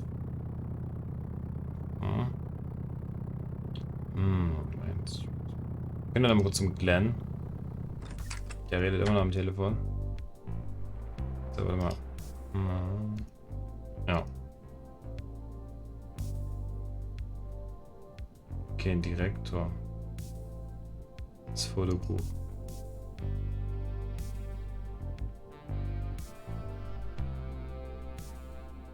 Direktor! Ah, der Jack ist ein Direktor. Hey, we meet again. Ja, warte mal. Wo muss ich denn? Hier, Productions. Yo, Jack. I gave Mr. Smiles. Here, would you like to direct again? Would you like to win an Oscar? There's this guy, Glenn Bishop from Flying Saucer Pictures, who's in a hurry to hire a director. So I thought of you. It's a cheap production, shot on video. I don't know. I would have read the script first. Are you serious? Hell no. You should even a kid's birthday party just to film something. Okay. Hey, Alan. Tell me. And that guy will actually trust someone who hasn't directed for decades? He doesn't care. He only cares about saving his own ass. Ja. Wie die meisten. It's been a while since I've been behind a camera, but I do have some fresh visual ideas. Although by now, someone else must have come up with them already. I haven't watched a film in more than 20 years.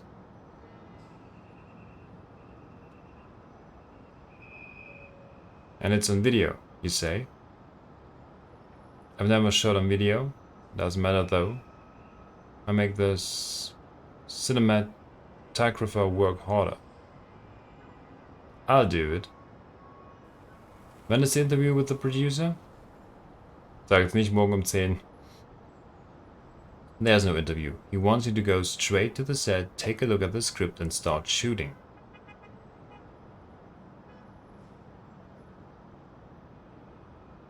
What? Was? Right now? First I have to stop by the shelter to take a shower, as I'm sure you understand. Ja, ich riech's bis hierher. What day is it today? Friday? Alright. I think the gala suit we share between all the guys at the shelter will be available tonight. Einmal ein Direktor, immer ein Direktor. Oh shit. When you wore it yesterday to go on a date with Sharon. I hope you didn't get any stains on it.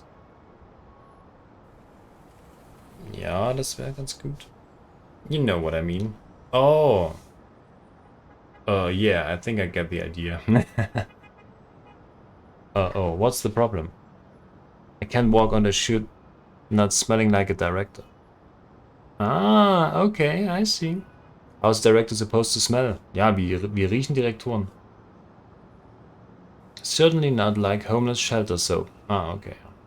Who cares about that? Back in the day, you knew who the director was as soon he walked through the door because he was well dressed, head to toe and smelled of expensive cologne. Ma, hast du ein Glück, dass ich alles habe. And that demanded respect. I can't go into the set smelling like a shelter shower. In less than 4 hours, I would already have the actors and technicians acting all rowdy and undisciplined. Disziplin muss sein. What are you talking about? Do you think we're still in the 50s? It's not just about being a director, you also have to look and smell like one. Ah, das ist noch old school here. You're so crazy shit like today. I'm old school. Hab ich doch gerade gesagt. Go straight to the shoe without me having to get you some fucking cologne maybe.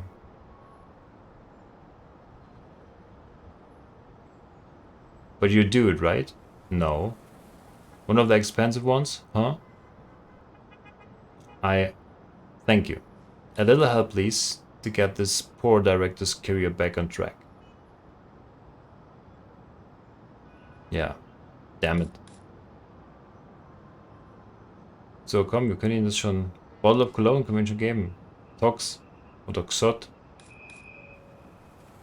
What's that? There's nothing left. Come on, Jack. There's more than enough. Wie viel Parfüm nimmst du? Are you planning on dousing yourself in cologne? Huh. Well, that would be nice. These modern day colognes evaporate as soon as you put them on. Ja, wenn du hier... Oh, Toilette nimmst. Aber nicht Parfüm. Stop wasting my time. Make do with this. Respect, Alan. Respect. Fine, fine. Ja, wie? Was denn jetzt?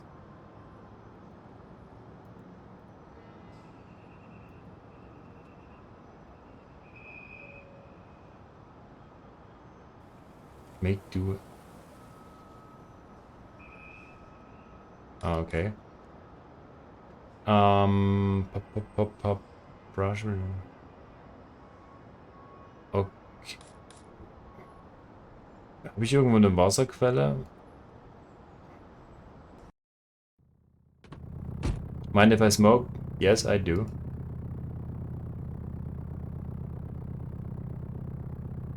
Ja, draußen in der Bar, ja. Aber nicht, wenn ich mit dir im Cab sitze. Holy hell. Wie soll ich das mit dem Parfüm machen? Was ist denn das jetzt?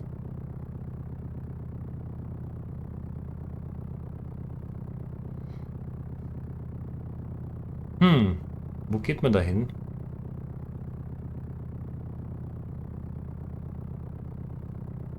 Warte mal, vielleicht hier bei der Side irgendwo?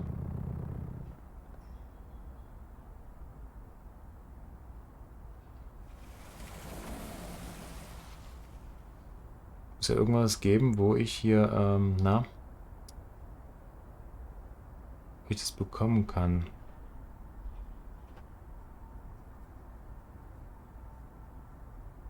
Lass mal gucken. Oh, hier sehen wir ein neues. Hallo. Amanda. Wollen wir reden erstmal mit dem hier nochmal? You can recognize it. Ja, ja. Gibt's hier was Neues bei dir? Hey, friend. You again? What do you want, man? I think that's all. Okay, man. Gutes Gespräch. Können wir rein? Nix? Okay, selbes. Dann gucken wir uns mal Amanda an. Amanda's story is too complicated to summarize it here. She came to Hollywood hoping to find work as an actress and ended up down a spiral of drugs and bad company. Not even she knows how she ended up in this situation. She prefers not to think about it. Oh man. So, vielleicht kann sie uns ja helfen. Ach du Scheiße, ey. Holy hell. Wanna have a good time? No. Sure. No, I'm sorry. No. Well, it looks like it's going to be one of those nights.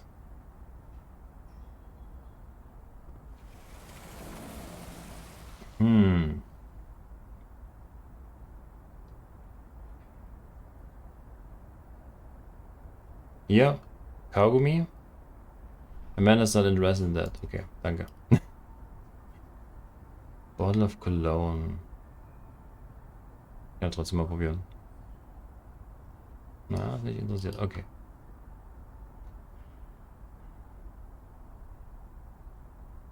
Oh, mir fällt gerade ein, genau. Ich kann in die Firma gehen und dort bei dem Wasserspender das runterstellen. Your face seems familiar. Echt? Haven't I given you a ride before? Na, ich glaube, du täuscht dich. Die 50 Mal, die wir zusammengefahren sind, da hast du dich bestimmt getäuscht. So, warte mal. Firma. Das ist die einzige Idee, die mir jetzt einfällt hier.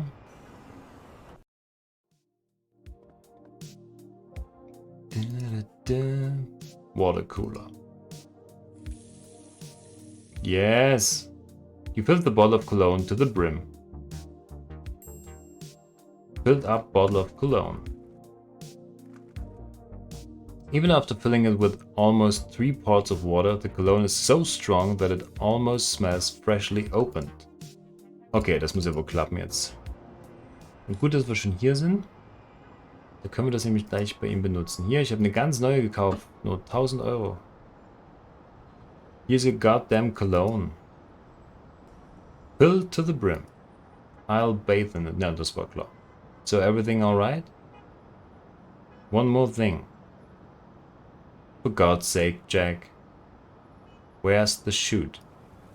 Oh. 1864, very good. Und so weiter. I'm nervous, Alan. Don't worry, just go there and do the best you can.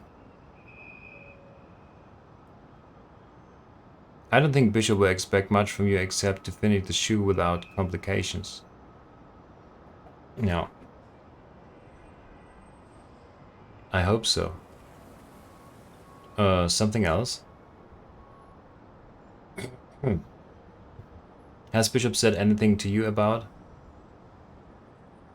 You know. No, I don't. What's he supposed to have said? Well, something about... I don't follow. A lead. What difference does it make? You're going to shoot a movie, even if they pay you poorly, it will still be more than what you get begging here. Ja, das stimmt. Fair enough. Take this. I won't need it. Mug with coins. Oh, okay. I'm taking the $5 bill, though. You know what, Alan? You're a good man. No, I'm not. I need to talk to the producer, and I can't do that unless I get him a director. Bah, minor details. You have given this poor old man a new lease of life. Ja, gern geschehen. And that makes you a good man, even you think otherwise. Now, if you excuse me... Hollywood! Jack Palmer is back. Palmer? Wie in hier Cyberpunk. Sind die miteinander verwandt? It's that way. Na dann, den werden wir bestimmt gar nicht mehr wiedererkennen, wenn er dann wieder auftaucht. So, warte mal, ich habe doch jetzt bekommen Mug with Coins. Mug with Coins. Ja, okay. Das heißt, wir müssen jetzt zurück. Hey friend, have you heard about Rock Hudson? Naja, sagt mir jetzt gerade nichts. Zum Diner. So, warte, ich rede erstmal mit Vicky. What do you want, Alan? Achso, okay, das ist noch dasselbe. Gut. So, wir können aber jetzt hier Arcade benutzen. Heads up. The smart is going to show what he's got. Oh, ich kann das gar nicht. Das Spiel im Spiel. Quiz 85 Deluxe. Touch the screen to start. Select topic. Music, easy. Horror movies, hard. Oh, hell no. Sowas kann ich überhaupt nicht. Ah, ich mach mal Horror movies. Third installment of Night of the Living Dead. Night of the Living Dead. Mansion of the Living Dead. Day of the Dead. Ach du Scheiße, woher soll ich denn das wissen? Tag der...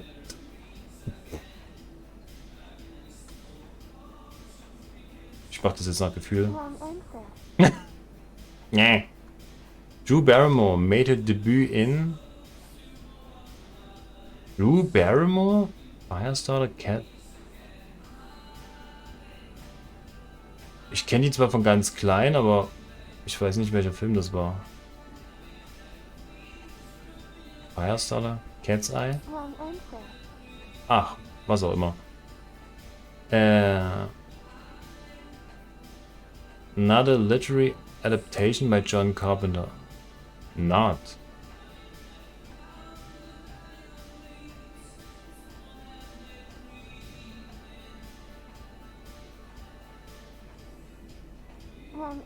Ach komm.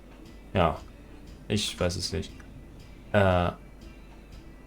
Mother Tenenbaum was the main antagonist in Tenenbaum. Suspiria, Inferno.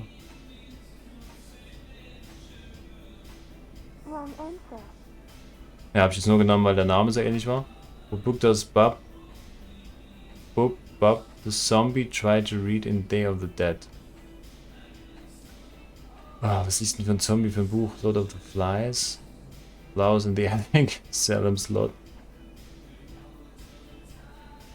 Lord of the Flies.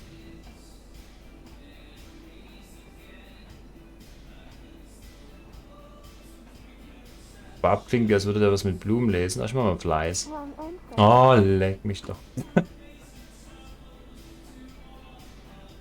Ich hoffe, man kann das normal spielen. What tapes are inserted into Max Wren's stomach in Videodrome? What tapes are inserted?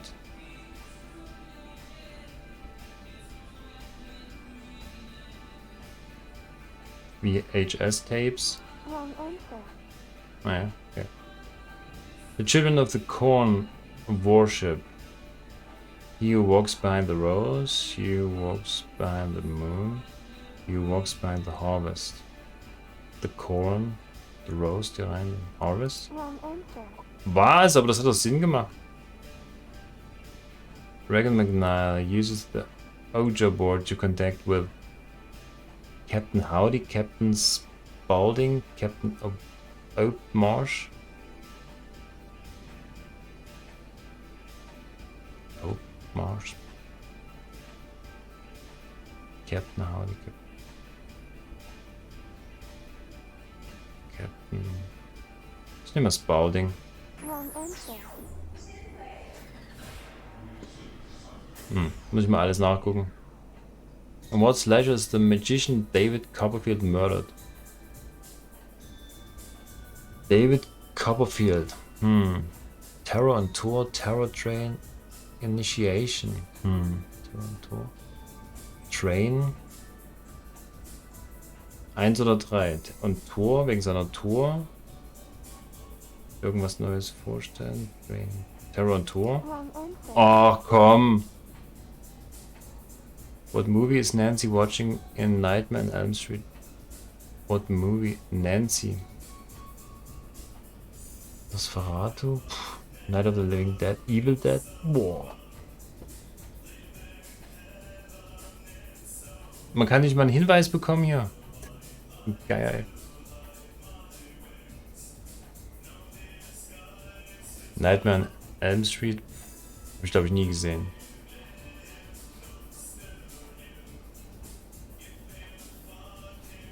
Dead. Wrong answer. Ah, whatever. What book opens the gate of hell and the beyond? Habe ich auch nicht gesehen. Warte mal. The book ist eigentlich... Nee, ist... Book opens the gates of hell. In the beyond. Der Wärme des Mysteries. Könnte auch das sein. Oder da. Necronomicon ist ja für das Buch der Toten. Aber ich kenne The Beyond nicht. Wrong answer. Ja. Ich glaube, das ist wahrscheinlich alles falsch, oder? Ist überhaupt eine richtige Antwort? Ja. What iconic item makes an appearance in every story from Creepshow?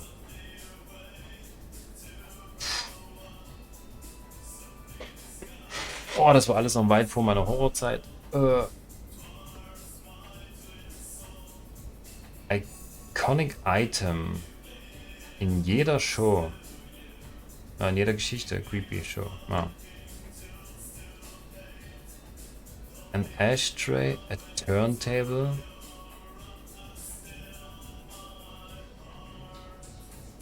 Der Gegenstand jedes Mal. Lampe. Wrong answer. Ja. Jamie Lee Curtis does not appear in.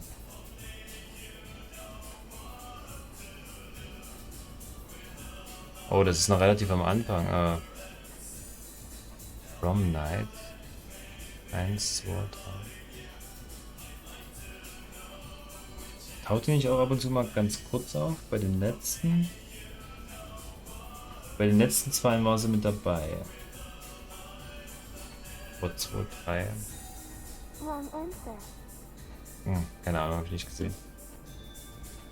Legend has it that if you say his name, he will come and kill you.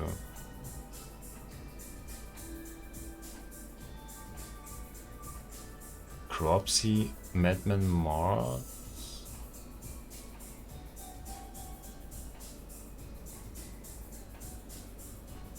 Was?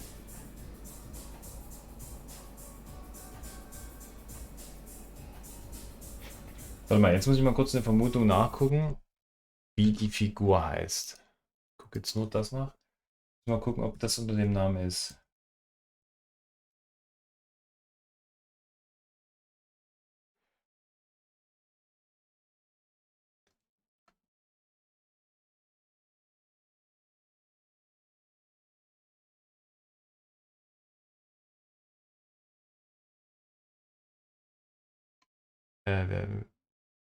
Wer sagt das immer?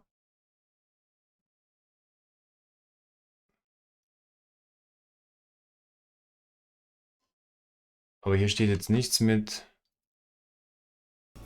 Ne, steht nichts mit Daniel. Okay, dann ist es nicht die Figur, die ich meine.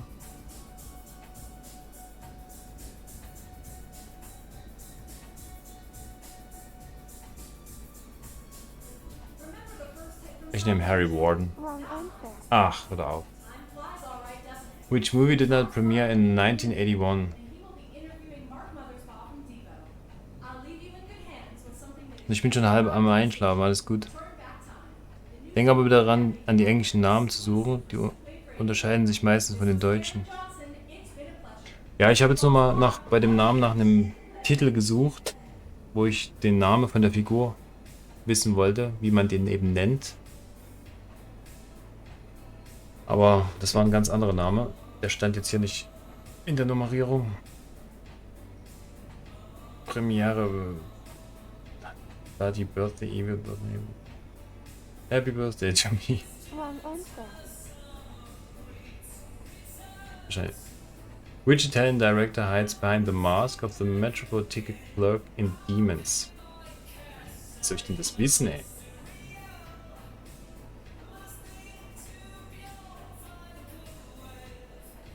Warte mal. Italian, Dario, Lamberto. Sind da alles Italiener? Argento, Barbas, ja gut, das vielleicht nicht. Dario. Lamberto. Wrong answer. Ja, ja. Which magazine was Debbie reading in Friday the 13th Part 3? The hell's it? It's eine Fantastic. Fangoria. Was? Macht ihr das überhaupt? Correct answer. Oh! Correct answer! Wow! Gut, ich habe das Spiel schon gewonnen, das reicht mir zu. Okay, das war jetzt aber mehr Zufallsgedanke. James Cameron made his debut as director with James Cameron, Revengeful Ghost, Killer Robot. Oh nee, was war denn das? Flying Piranha? Killer Robots?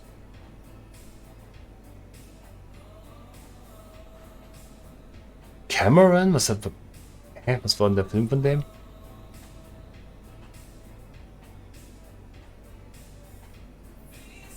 Ne, ich kenne den seinen Debütfilm jetzt nicht.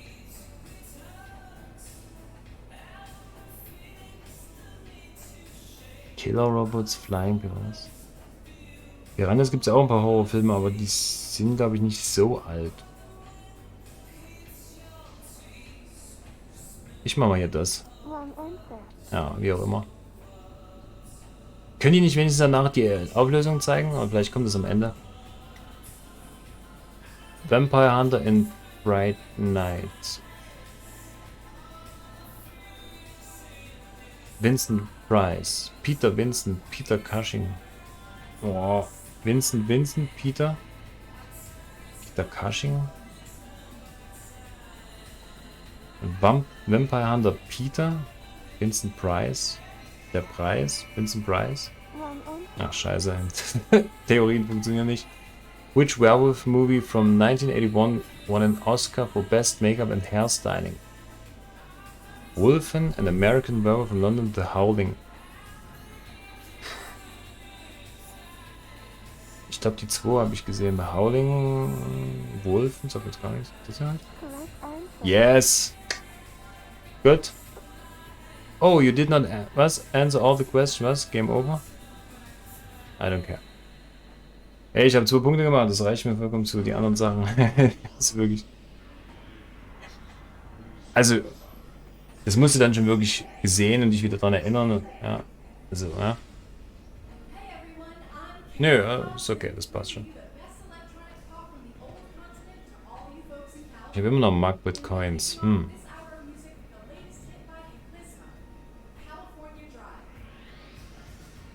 Ja, warte mal, kann ich denn jetzt was zu essen bestellen?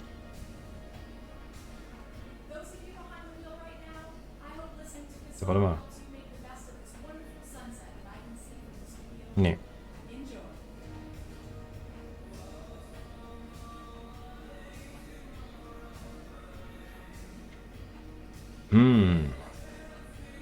Was ist mit dem hier, Joe? Na. Ja, ich würde ja gerne. Na gut, aber. Alan will keinen Drink. I should give you a discount. Ja. Gib mir doch einen. Na gut, jetzt haben wir das mal so gespielt. Oh, warte mal, kann ich das nochmal mit dem Musikding machen? Ja, mit Coins, warte mal, geht das noch? Tatsache.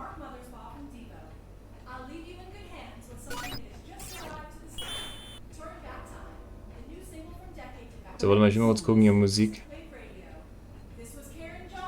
Which member of Duran just formed the band Arcadia?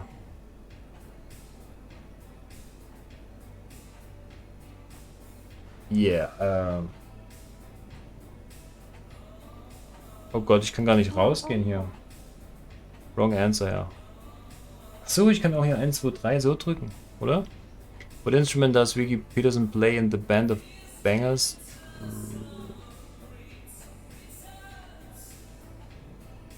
Vicky spielt Drums, oder? Drums? Ah ne, es geht doch nicht. Ne, hat sie doch nicht gespielt. Naja. Sollte sie mal probieren. Which movie from last year does the song? Gut, das müssen wir jetzt durchmachen. Ich komme sonst nicht raus hier. In which movie from last year does the song In the Name of Love by Thompson Twins appear? In which movie? In the Name of Love. Oh, die habe ich alle gesehen, aber das ist schon ein paar Stunden her.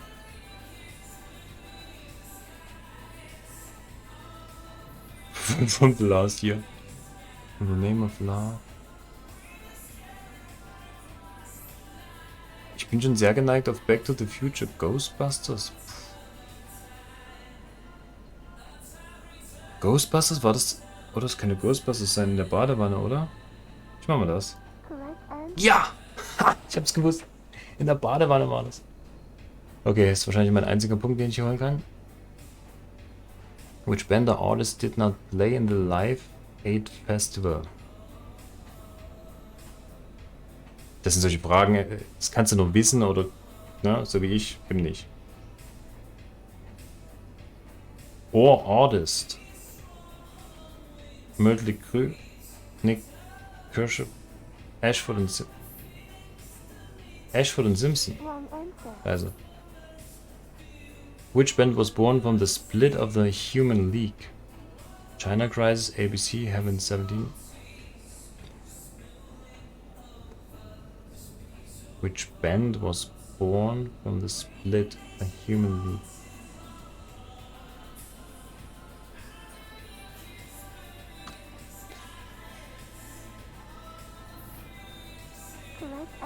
Oh wow, okay. Ah, Zufall. Who does the original version of Every Time You Go Away, recently covered by Paul Young, belong to? Who does the original version? Every Time You Go Away.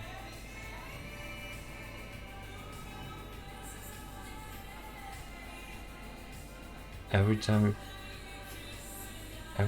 go away. Fleetwood Mac, Hall & Oates. Hall & Oates? Yes. Verdammt, jetzt habe ich schon mehr Punkte als in dem anderen. Doesn't have a song called Call Me. Does not have a song called Mr. Blondie Go Up. Call me. Hm.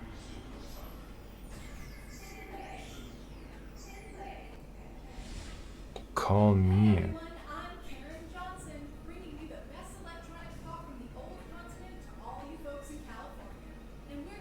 Go west. Wrong answer. Verdammt, war's doch Blondie. Performance of When the Rain Begins to Fall. Here's Adora and... And when the rain begins to fall. Ne, das war nicht mit Michael Jackson. Oh Gott. Tito Jackson? Jermaine, ich glaube Jermaine Jackson, oder? Correct answer. Yes! Verdammt, ich bin in Musik doch besser. Ich bin eigentlich in Horror... Naja. Gut, Horror-Games, Horrorfilme, naja. Gut. Ja, es gibt auch viel Mistfilme. Ja. The guitar solo from Beat It by Michael Jackson is played by Eric Clapton, Eddie Van Halen, Steve Vai. Oh, the guitar solo.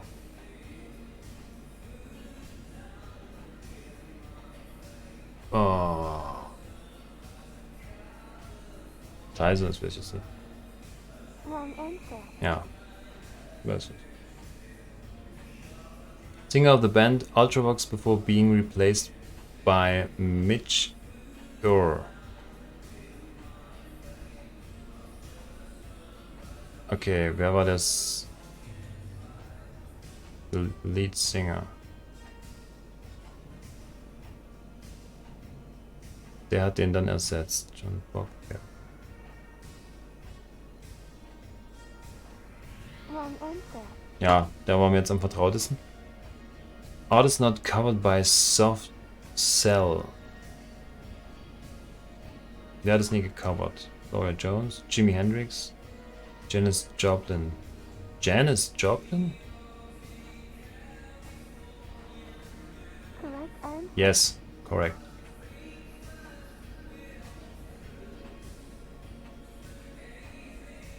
Notfalls muss ich später mal in dem Spielverlauf nachschauen, ob ich die beiden Games oder eins davon wirklich gewinnen muss. Ich hoffe nicht, dass das Story verbinden ist. Das wäre schon wirklich schwierig. Ja, ich hoffe es nicht, aber notfalls muss ich halt nachgucken, weil weiß ich nicht. Okay. Which famous contemporary artist makes an appearance in the video clip for Hello Again by the Cars?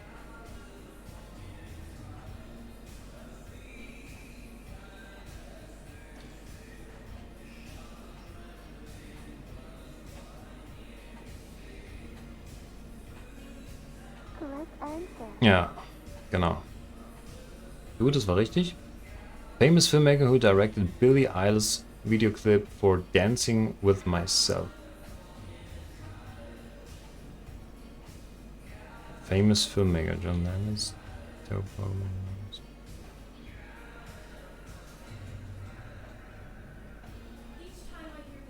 Scorsese. Directed Billie Eilish's video clip. No, Landis, ich nehme es mal. Wrong answer. Ja, dann war es der erste. Which of these artists has not collaborated with Giorgio Moroder? Which of these artists has not collaborated? Cyndi Lauper, Phil Oakey, Deborah Harry. Oh, was ist das mit Deborah, Philip, Cyndi Lauper?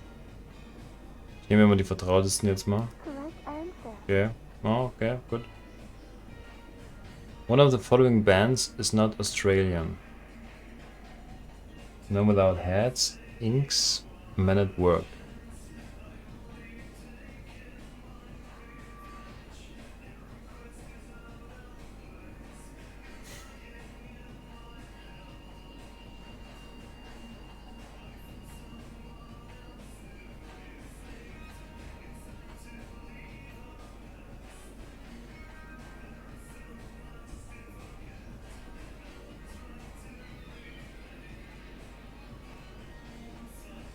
Wrong answer. Real name of Huey Lewis. Hugh Stern, Hugh Anthony Craig III, Huey Lewis. Wrong answer. Keine Ahnung. Which actor appears in the cover art for the Smith Nameshake album from 1984? Joe D'Alessandro, Joe Pantoliano, John Travolta. Wrong answer. Belongs to the album The Head on the Door by The Cure.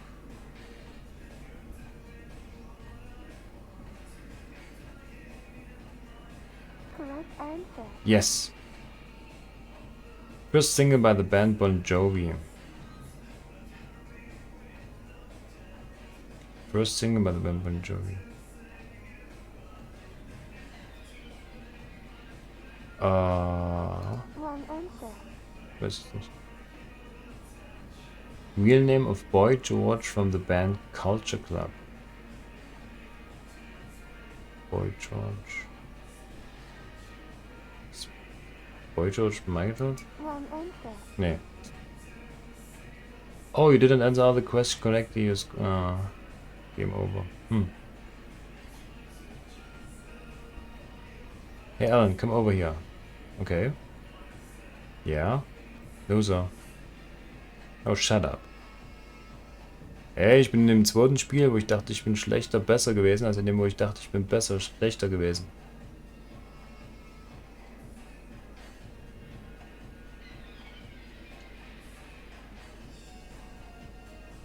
Ja, wie gesagt, das musst du dann gesehen haben. Ah. Ja, ist ja klar. Aber hey, sonst, ja. Was hatte ich jetzt? 800, oder?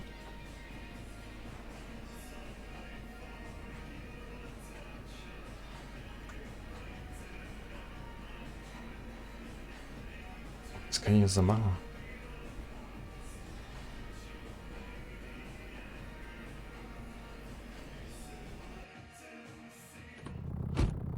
You said you were a screenwriter, didn't you? I've got an idea for a movie. I'll tell you on the way.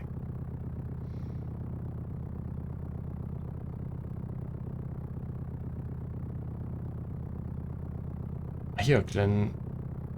Warte mal, ich gehe mal kurz zu Glenn.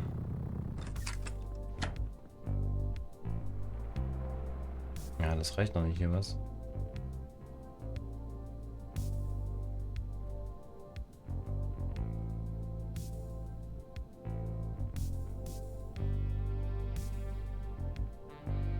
Oh, I got one of them, okay.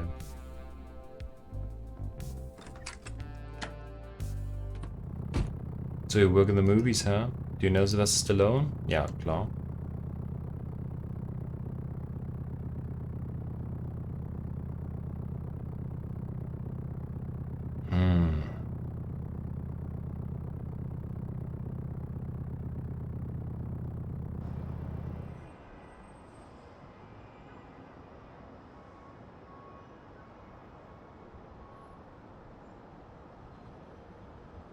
Aha.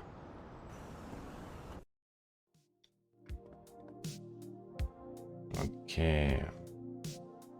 Kann ich reingehen?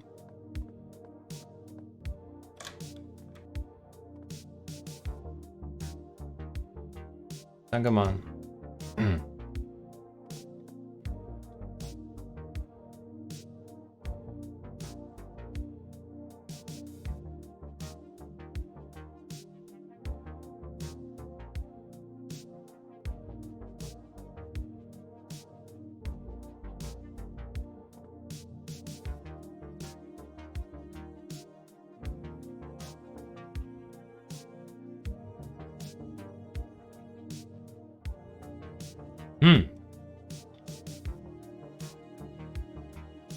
Gerade fällt mir das nicht so ein, wie ich das kombinieren kann.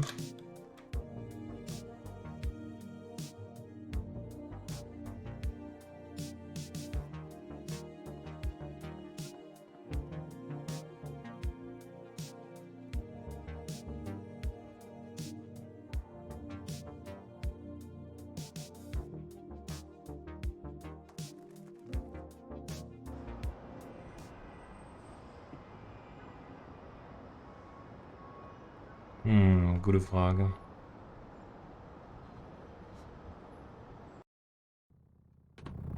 Do you like horror movies? Yeah, I love them. The Mutilator.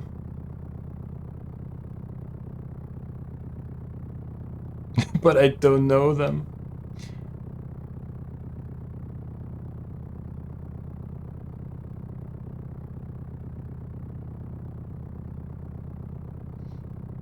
Okay. Wir gehen jetzt nochmal alle Räume durch.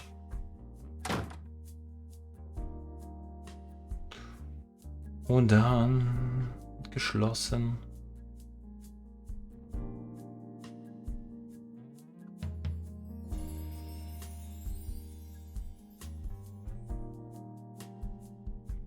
Ja, wie gesagt, ne, ich werde mal nachschauen, ob mir die 2 Spiele wirklich gewinnen müssen.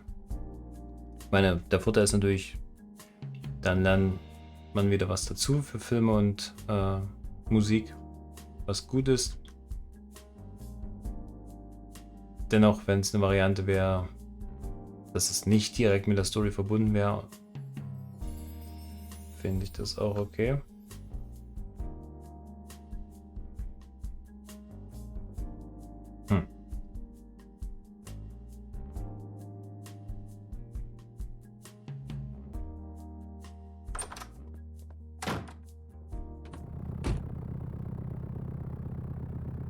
Ja, hier war ich jetzt gerade schon, aber nochmal hier.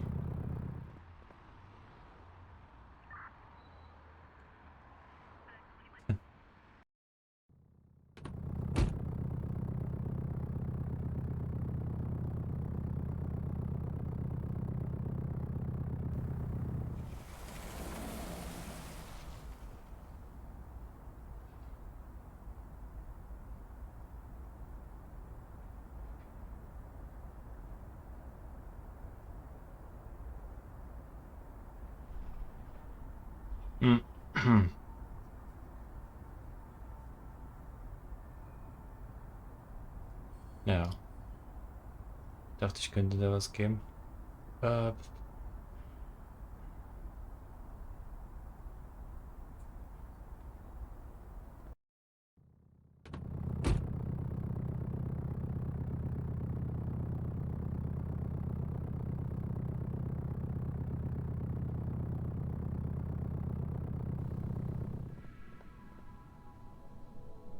hm. Was ist denn der andere Typ hin?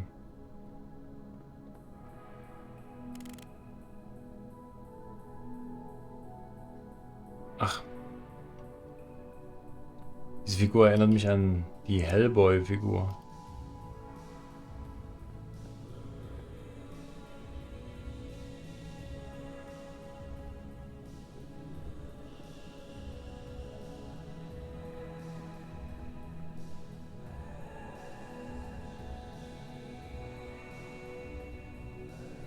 Nein, kann ich nichts mitnehmen.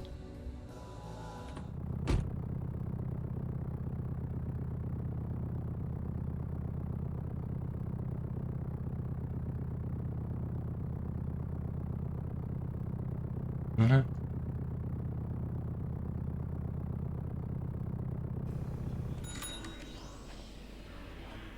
Er kommt bestimmt erst zurück, wenn ich das mit der hier durchgezogen habe.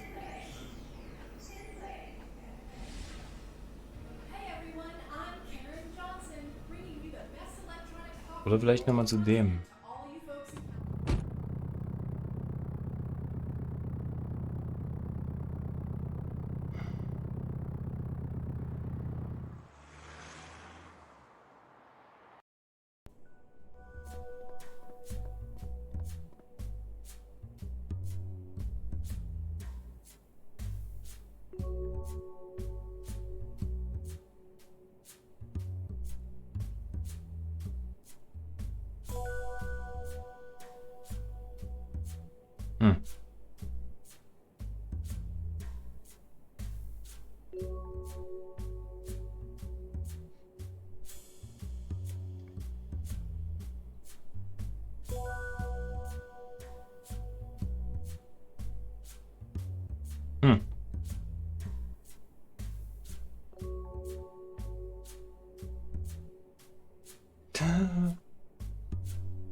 Ich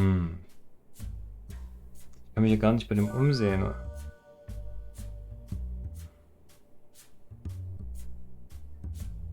Oder? Geht das jetzt?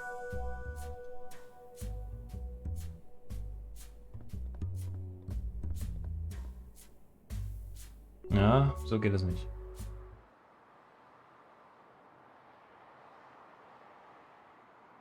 Hier muss auch noch was sein.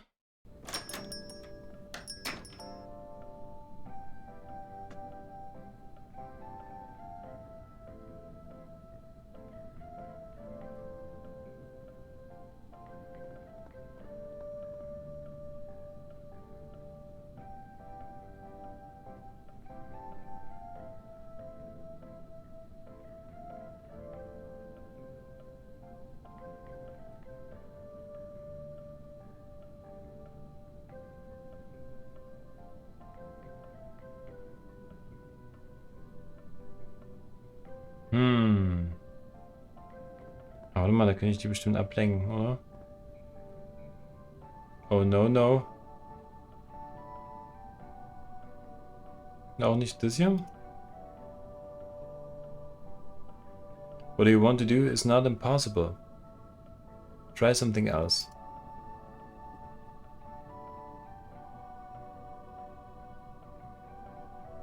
Ja, was?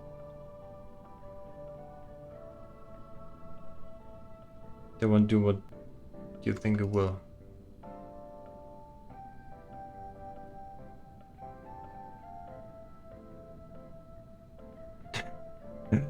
War es nicht? Nein?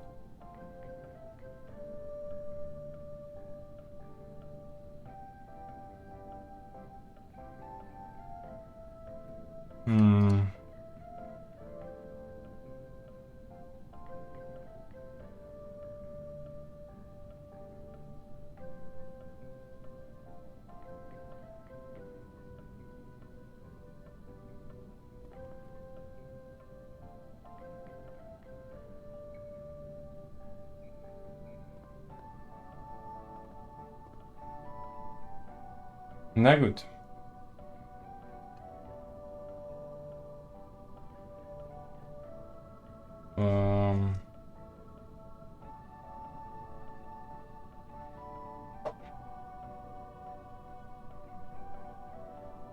Okay.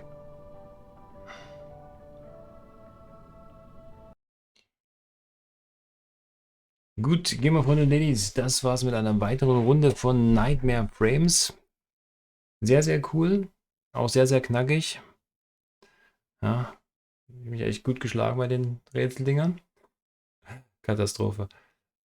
Aber ansonsten, storymäßig, neue Dialoge, neue Figuren, neue Bereiche. Das ist natürlich, und wir haben schon ein bisschen was kombiniert mit dem Parfüm und Wasser und dem Pinsel und dem Kaugummi. Ich könnte mir jetzt eigentlich nur vorstellen, dass wir irgendwo, ja, ich sag mal in der Richtung Angeln gehen und einen Schlüssel uns zum Beispiel holen oder ein Papier oder so ähnlich.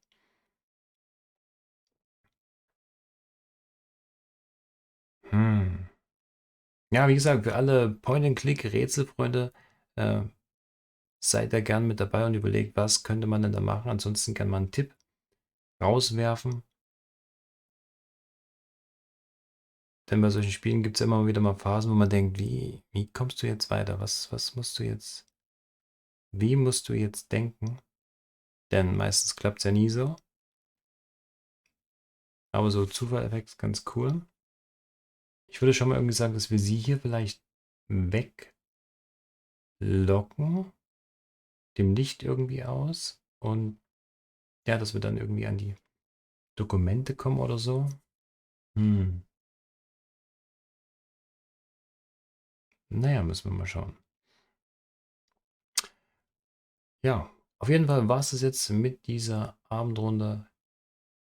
Ja, damit schließt auch die Weihnachtszeit ab. Ich hoffe, ihr kommt gut in die Zwischenwoche mit rein, dass es nicht zu heftig wird vor dem Jahreswechsel. Und ja, dann sehen wir uns bei der nächsten Live-Schalte wieder. Bis dahin, vielen Dank fürs Einschalten oder Nachschauen auf der Tube. Und ja, hinterlasst sehr gern Feedback zum Game, zum Play. Und dann bis zum nächsten Mal mit einer weiteren Runde Nightmare Frames. Denn da kommt noch einiges auf uns zu, was die Story und die Orte und Gestalten betrifft. Da freue ich mich sehr drauf. Ich hoffe, ihr auch. Gute Nacht und schlaf gut. Das wünsche ich dir ebenso. Angenehme Nachtruhe und einen schönen guten Start. Ja, probieren wir beim nächsten Mal ein paar Dinge aus, um da voranzukommen. Sehr, sehr schön.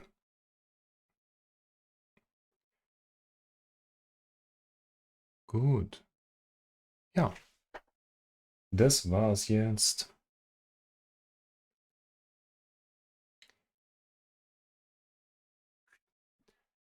Na dann, bis zum nächsten Mal mit mir, eurem Gastgeber Twitcher, live aus der Gaming Lounge. Und dann schauen wir mal, wie wir den Kaugummi verwenden können. Dankeschön. Macht's gut. Und ciao.